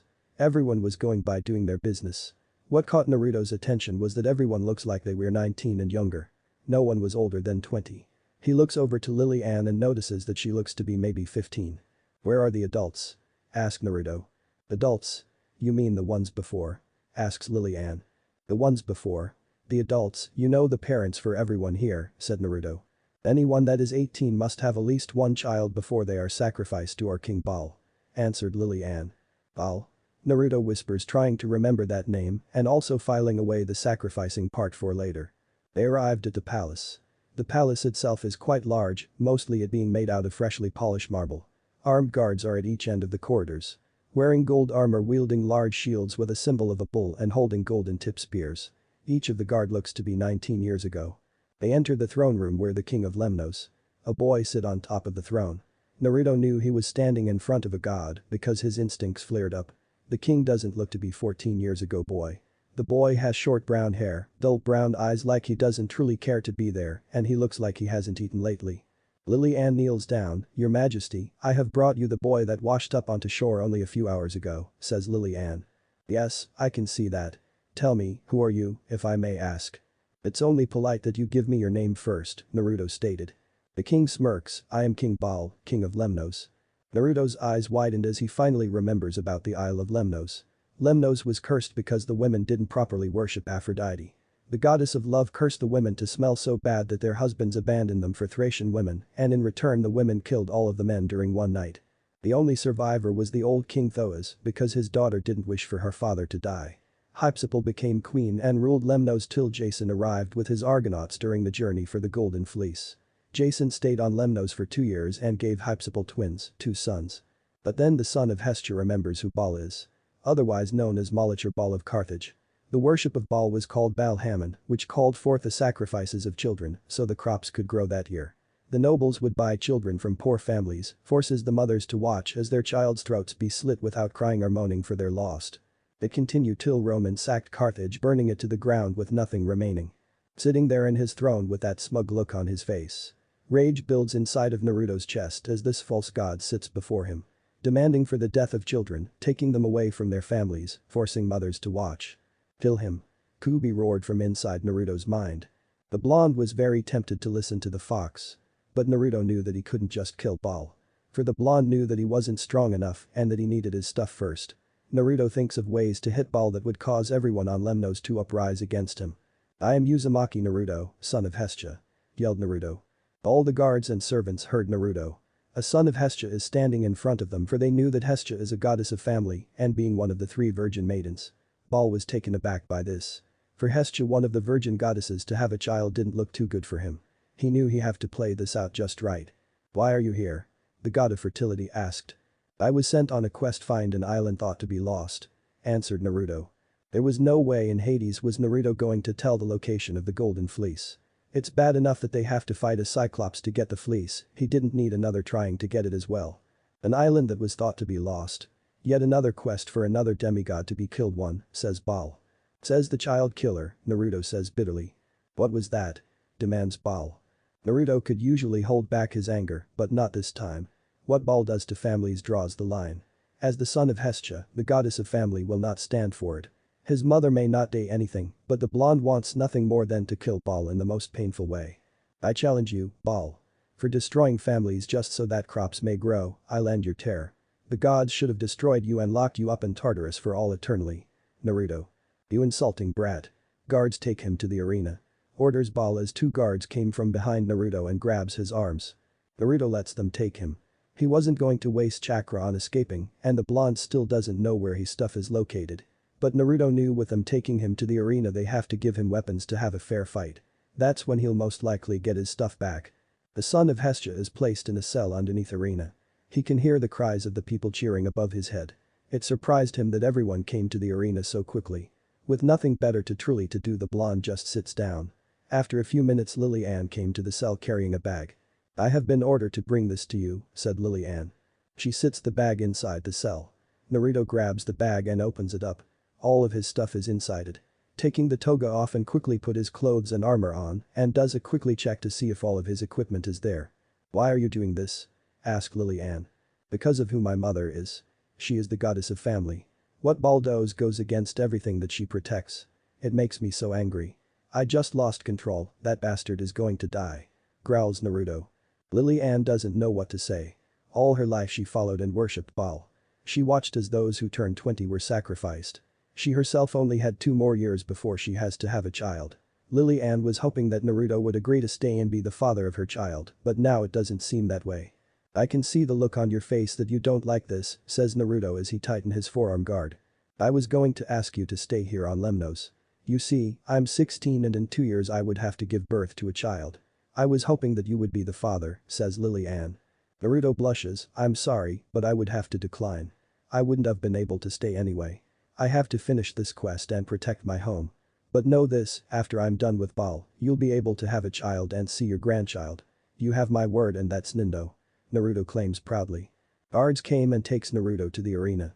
A bridge slides out and connects to the column in the middle of the arena that's surrounded by iron spikes 100 feet below. Naruto walks across the bridge and waits on the column which acts as a ring for fighting. The bridge slides back and another bridge slides out from the other side. Baal is sitting with a front row view, stands up from his throne with a smug look on his face. People of Lemnos. The people of Lemnos cheer for their king. We have a demigod that wishes to change our way of life. He wants my death so that our crops won't grow. Says Baal. The boos started, not the first time I'd heard boos. This is like the chunin exam all over again. Naruto smirks, they'll be shocked and surprised. Cracking his knocks, who is the first to fall? Naruto asked. People of Lemnos. Our great beast hasn't eaten for some time. Release the beast. Orders Baal. The crowd cheers thundering throughout the arena. Naruto waits for whatever creature that makes its appearance. The wait almost became unbearable. Then a small orange cat walks across the bridge. When the cat made it to the column, the bridge behind it slides back. Staring at the cat. There was only one cat that Naruto could think of, and this wasn't the one he'd wanted to fight. But soon those thoughts were dashed as flames burst and envelops the cat. When the flames died down, there was no cat but a lion. A 3-story tall lion with shining golden fur with its mane made out of fire. Oh, that's badass. And Naruto stated. Oh, Naruto had seen some strange stuff, but that takes the cake. Seeing a cat walk out to fight him was disappointing, but then it transformed. Sure, the orange fur was cool and all, but now it was a huge lion with fire as a mane. I give you Mios. Son of Mas. Baal shouted, causing everyone to cheer. Mas? Isn't that an Egyptian name? Is it possible that there are more than one pantheon? Naruto thought as he takes a few steps back from Mios. Humping chakra through his leather bands, Eppion founds out and his sword appears in his hand. Mios growls at Naruto's bronze sword. This made the blonde wonder why the lion doesn't like his sword. Only monsters growl at celestial bronze weapons, for it is the only thing that can kill them. This lion stares at it not out of hate, but fear. Slowly kneels down and lowers his sword to the ground. Mios keeps his eyes on the sword. Naruto slowly backs away from his sword. Mios walks forward toward the sword. When Mios gets to Naruto's sword, he sniffs it before he bats to sword off and over the edge. Shocked and stunned, that was a gift from Riz-chan looking at the lion. Why? Asked Naruto. Mio stares into Naruto's eyes. A connection is made. Naruto sees an image of a man with a lion for a head standing over Mio's when he was a cub. Making the connection that the man is Mas, Mio's father. Then the image changed to Ball throwing a net over Mio's one day, capturing him. Ever since then, Mio's has been forced to fight with the only meals he gets to eat are those he was to fight against. If Mio's didn't fight properly in his fights, he would be punished by being hit with celestial bronze weapons. You're like me, you're being forced to do this. I'll protect you. I'll save you. The son of Hestia turned to Ball. I challenged you, Ball. And this is how you accept my challenge. I guess a god fears a demigod, yelled Naruto. Now the blonde forced Ball into a corner. By challenging him in public like he did, the child killer now have to accept his challenge. Ball narrows his eyes at Naruto. Ball now have to accept his challenge, or his people will think that he isn't that powerful for a demigod to call him out like that. Ball stands up from his throne. You want to fight? Then defeat my champion, then you can fight me, shouted Ball. The crowd goes wild at the announcement of the champion fighting. Mio's burst into flames and he changes back into his cat form. The column starts to turn. 6 stone slabs rise from the edge into the sky. Iron spikes come out of the stone slabs and railings rises creating a ring. The column stops spinning. The bridge slides out from the other side. Mio's walks down the bridge and disappears into the darkness created by the stands above. I give you your champion. Hector, son of Heracles, announced Ball. Shit. Frowns Naruto. Of course Naruto read about Heracles. The son of Zeus was and still is the great hero that ever came. The stories of his 12 labors, the search for the Golden Fleece, and his part in the Trojan War. Naruto has a feeling that he very may die in this fight. The ground shakes and came forth a giant of a man. Easily standing 7 feet tall with muscles that would put any of the Aries kids to shame. He is wearing a lion-shaped helm, shoulder-plated lion claws, leaving his chest bare showing off a clawed scar, ripped shorts that were once pants, and sandals. Behind Hector are 2 servants that each are struggling to hold massive gauntlets. Hector turns around, places his hands into the gauntlets and lift them with ease. The 2 servants quickly run across the bridge before it slides back.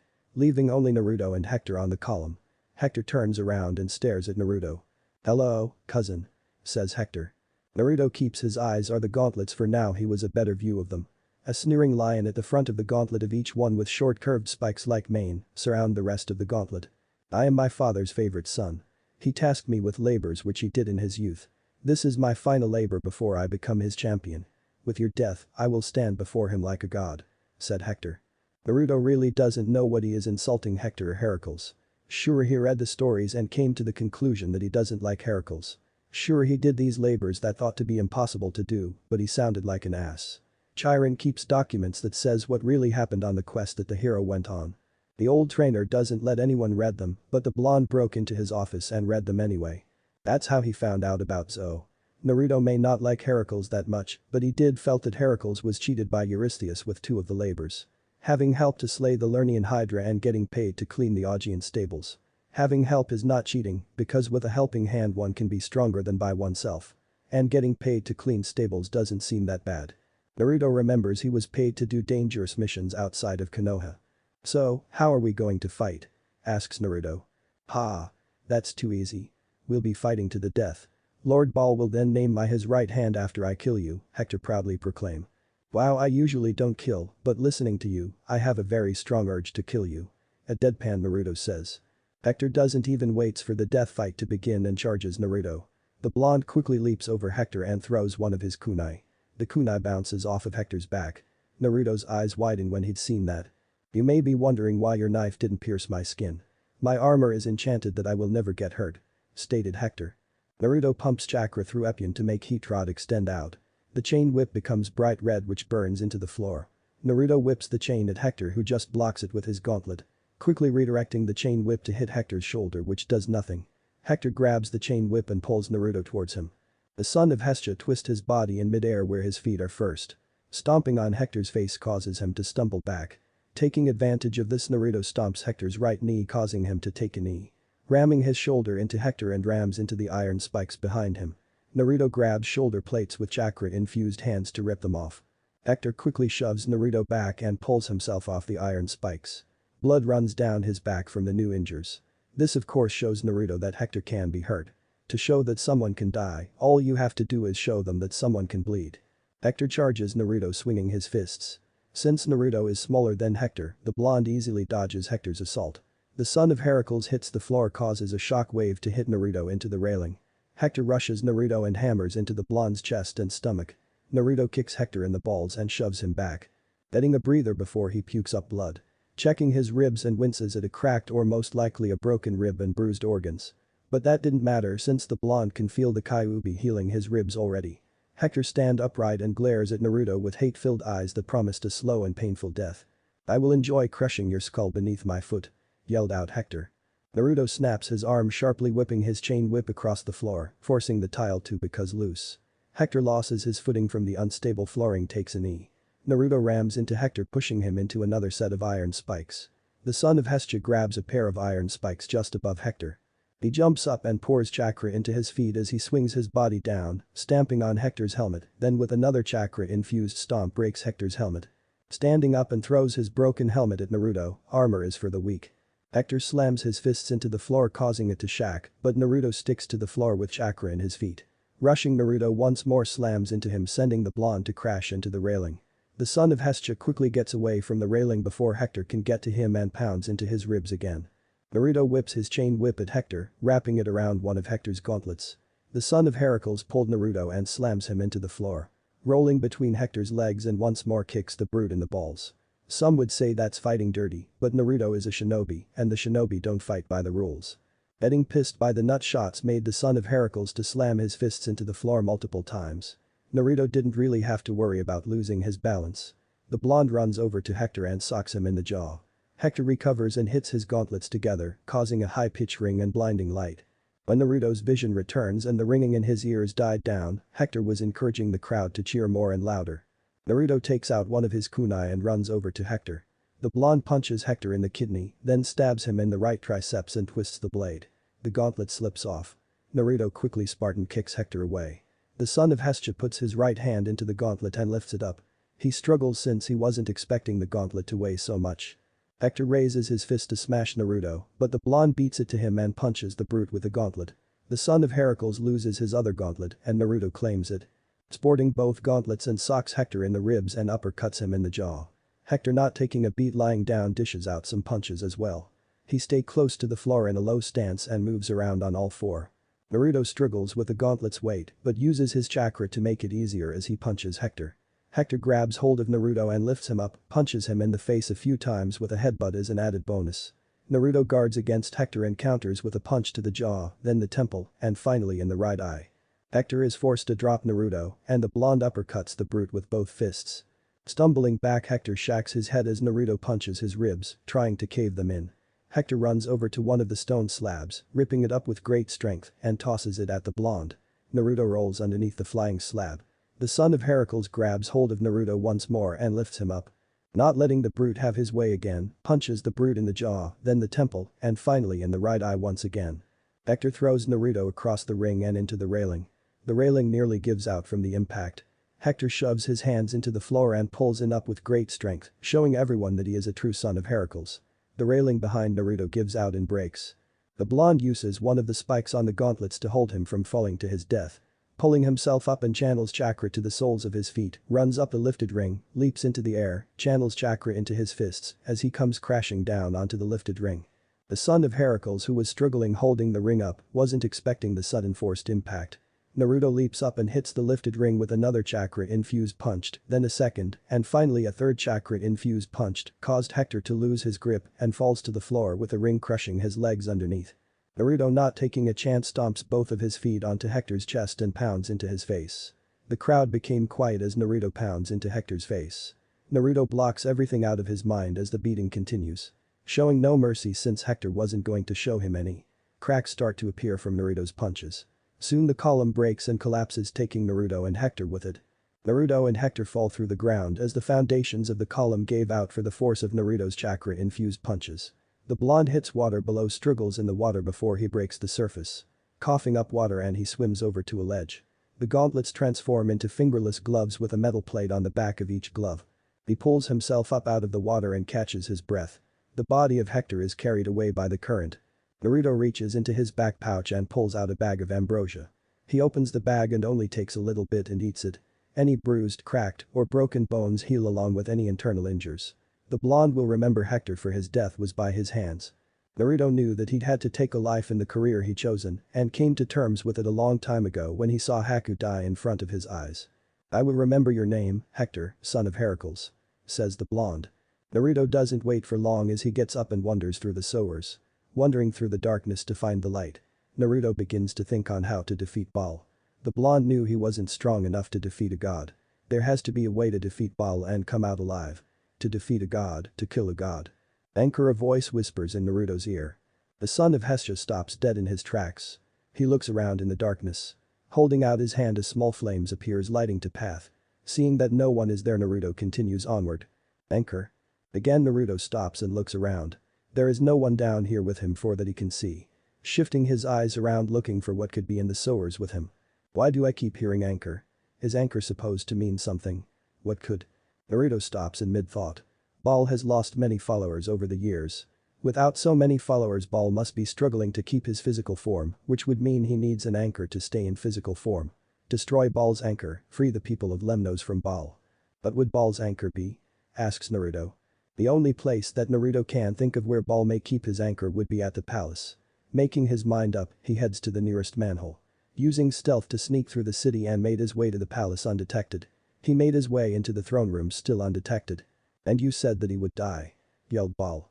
Relax. A second voice echoes through the throne room, who knew he'd defeat and kill Hector.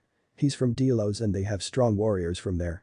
If it was a normal demigod, well, you know what would have happened. Yes, I know what would have happened. Hector would have became Heracles' champion and Lemnos would have had his blessing for years to come. Now it is all gone. Are you sure your father is going to be released soon? Asked Baal. Give it a few more months, but it will happen soon. The Greek pantheon will so be in chaos because of Kronos. It's all falling into place like the scroll said. The Lord of Time will rise, the Lord of Evil shall be freed. The Nine shall become one once more. The Earth's champion will cast false happiness through the eye. The two brothers shall end everything. Just make sure that your anchor doesn't get destroyed till then. Oh, don't worry about that. No one will attack me. The Greeks and Romans have too much anger for one another to do anything, the Egyptians are locked up, the Norse have the Jotun to deal with, and the Hindu are trying to find eternal peace, says Baal. A new age is coming, and all the pantheons will be wiped out. The dice has been cast. Will the Blue Eye Sage save the world from death, or will the Red Eye Killer devour the world into darkness? The voice laughs as it slowly fades away.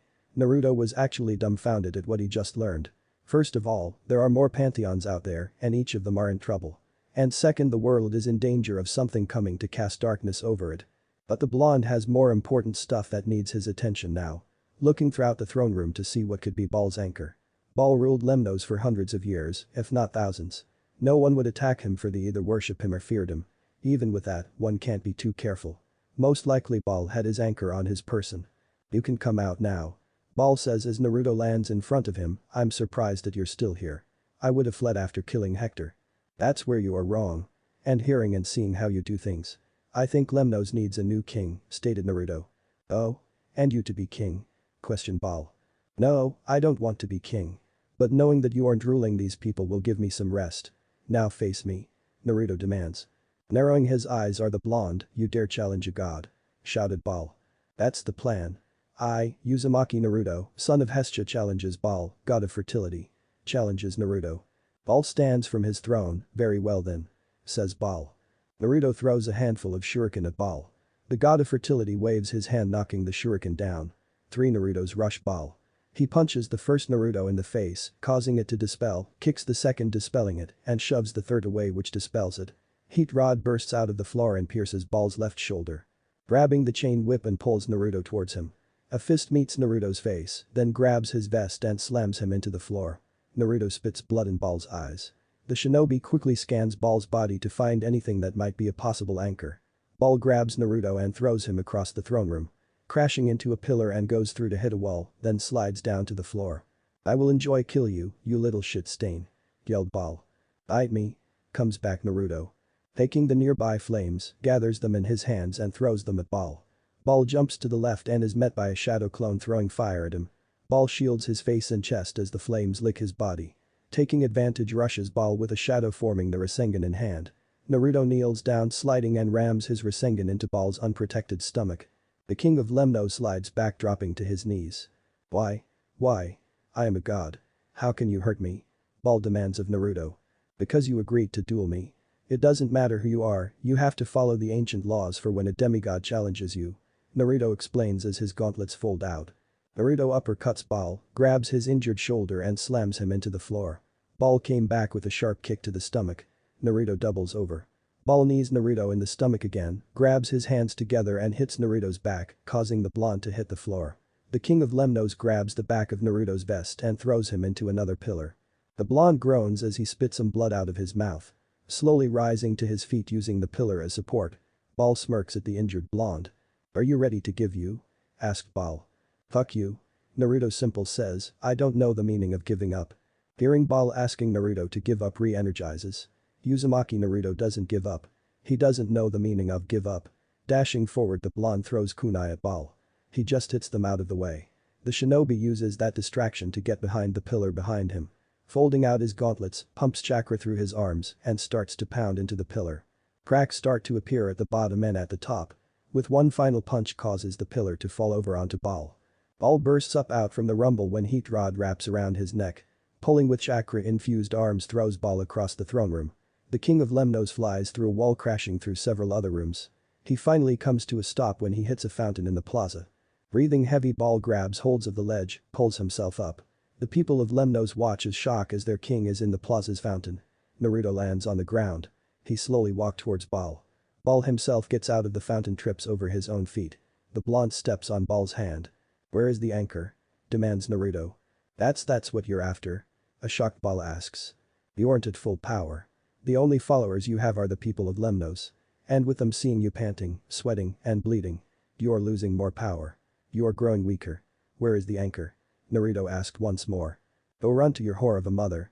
Shouted Ball. But a strong uppercut, Ball hits the ground. Naruto grabs and rams Ball into the fountain. A strong left hook, right straight, left hook, knee to the face, haymaker. Grabbing the king of Lemnos' throat with his right hand, adding pressure as Naruto continues to beat Ball. When Ball called Hestia whore, Naruto lost it. That is one thing he will never allow anyone to say. He doesn't care who you are, be a demigod, god, demon, or monster. Naruto always believed in mercy, but there shall be no mercy. Naruto made it his goal to find a way to kill a god so that he may kill Ball. Ball forever will be marked by Uzumaki Naruto. The shinobi holds Ball under the water. The god of fertility claws at Naruto's arms, trying to get away. The punches start to burn and leave burn marks. The hand around his neck burns through his skin and is working through his throat. The king of Lemnos is feeling something that he'd never felt before, fear. Fear was taking hold of him. The fear of death slowly but surely gripping him. Seeing only one way out of this, Ball grabs his neck underneath his toga and crushes it. Black smoke comes out of Ball's mouth and eyes. Naruto lets go of the body that was once Ball's. Looking down at the body in disgust. Run, Ball. For I will find you and end your very existence. I swear it on the river of Styx. Naruto swears darkly. The thunder rumbles through the skies. Naruto walks out of the fountain and leaves. He head towards the harbor, not looking at anyone and not caring what they do. He spent too much time on Lemnos. He has to find Claris and help her on the quest. When Naruto arrived at the harbor, Lily Ann is waiting for him with a sailboat ready to go. What are you doing here, Lily Ann? Asked Naruto. I knew you would come here. So I get you a boat ready. I have food and water along with some clothes, says Lily Ann. Grinning, thanks Lily Ann. And I kept my promise. You can now have children without the fear of missing out on their lives and to see their children. I don't know what to say, Naruto. You have helped us with this. There will be hard times ahead, but we will push through them. I thank you. Think nothing of it. I did what was right. Now I must go and help my friends, says Naruto. The blonde gets in the sailboat. Lily Ann unties the ropes and pushes the boat off. Naruto waves to Lily Ann, knowing that she'll live to an old age. Just as the blonde sits down and sets course, Mio's jumps out from underneath the clothes, scaring Naruto. What the hell? Naruto shouts. Meow. Naruto stares at the cat. The cat stares back at him. Do you want to come along? Naruto asks the stupid question. Meow. I'll take that as a yes. Naruto deadpan. The boy and cat sail for hours under the hot sun.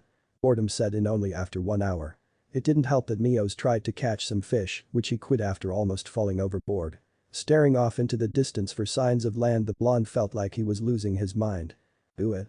I hate doing nothing, shouted Naruto. Just as he was about to close his eyes. The blonde see a plum of smoke in the distance. setting course for the plum of smoke. What's the worst that could happen? As the sailboat got closer to the plum of smoke, an island came into view. Slowly buildings and other ships came into view as the blonde and cat gets closer. From what Naruto can make out, it looks like a spa resort. Huh, that's strange. Who would build a spa resort all the way out here? They mustn't get that many customers. Thought Naruto.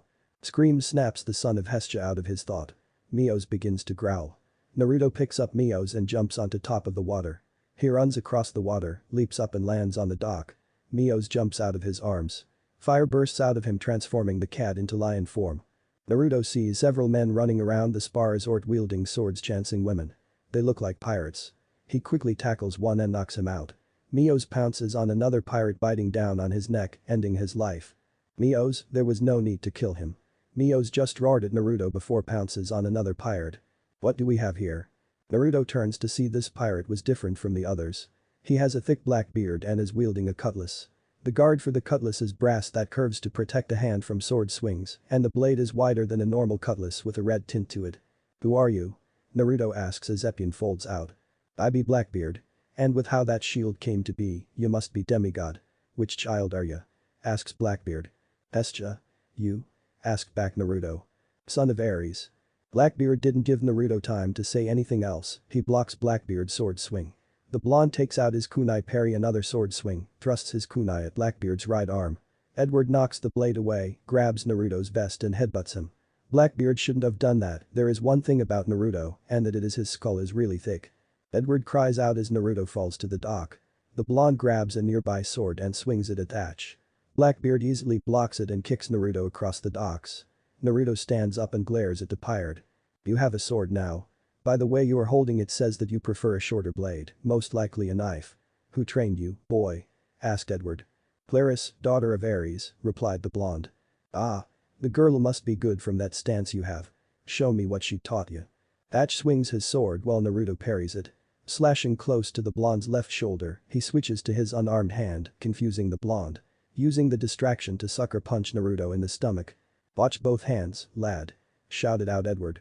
Taking a step back to block another sword swing, thrust, block, parry, block. It became clear that Edward is a better swordsman. He uses his height, weight and experience to his advantage. Naruto's hands are become numb for the shock of blocking Thatch's sword swings. The blonde starts to wonder if this is like all of Ares' children after years of war. But he notices that Blackbeard isn't outright killing him. It reminds him of how Claris would teach him to wield a sword. Then it dawns onto the blonde that Blackbeard is teaching him in mid-fight. Your footwork ain't half bad. You can block and parry just fine, but how is your offense? Asks Edward. Naruto changes his footing and swings his sword at Blackbeard. He remembers what Claris taught him to have some weight behind his swings and makes sure to judge distances between each swing. Edward can't see how the blonde is fighting and uses this to sucker punch Naruto again, causing him to drop to his knees. You need more training, lad. Thatch sticks his sword into the wood next to Naruto. Take that sword and become stronger, says Edward. Why are you giving me your sword? Asked Naruto. I don't know what history says about me, but I always look out for our kind. And you don't have no sword. Take that sword and you cat and leave. Shouted Thatch as he turns and walks away. What about the island? Questioned Naruto. I take what I need and then I'll leave. You don't have to worry about the hostages, I don't like to spill needless blood. I wonder how the world has changed over the years. Says Edward. Mios changes back to his cat form. He walks over to Naruto and bit him.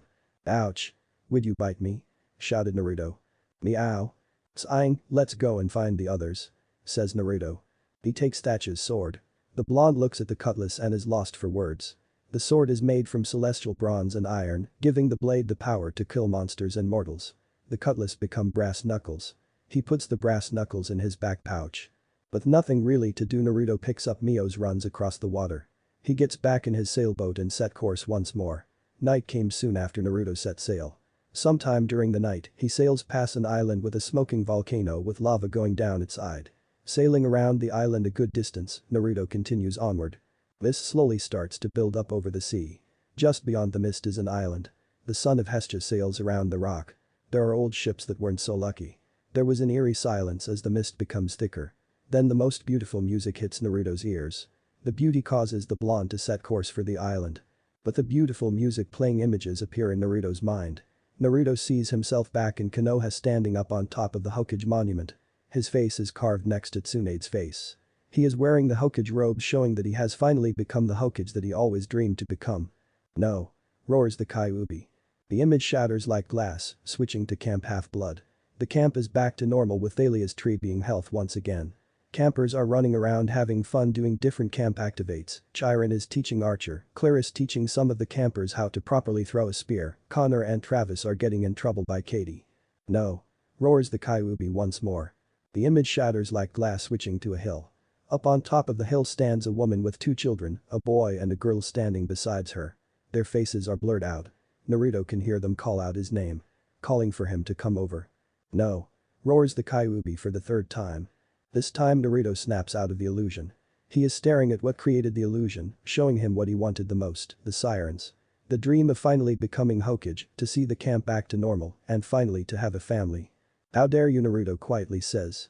Epyon folds out and heat rod extends out. The chain whip becomes bright red. Naruto channels more of his chakra into heat rod that the chain whip burst into flame, giving him a flame whip. The sirens hiss and caw at him.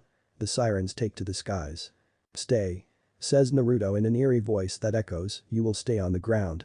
The sirens do as they are told. He slowly walks towards them. Stalking towards them. Everything seems to slow down as he thrusts his chain whip at one of the sirens, killing it. The other sirens take off. Stay on the ground. Commands Naruto. The sirens once again do as they are told. Heat rod wraps around a siren and burns it to death. Naruto continues to kill the sirens. Thus, ends the sirens once and for all. For this day forth the sirens never sang any songs again. For this is the day that Naruto became known as the Siren Slayer. What if Naruto trained by Chiron for chunin exams, and thanks for watching my video till the end.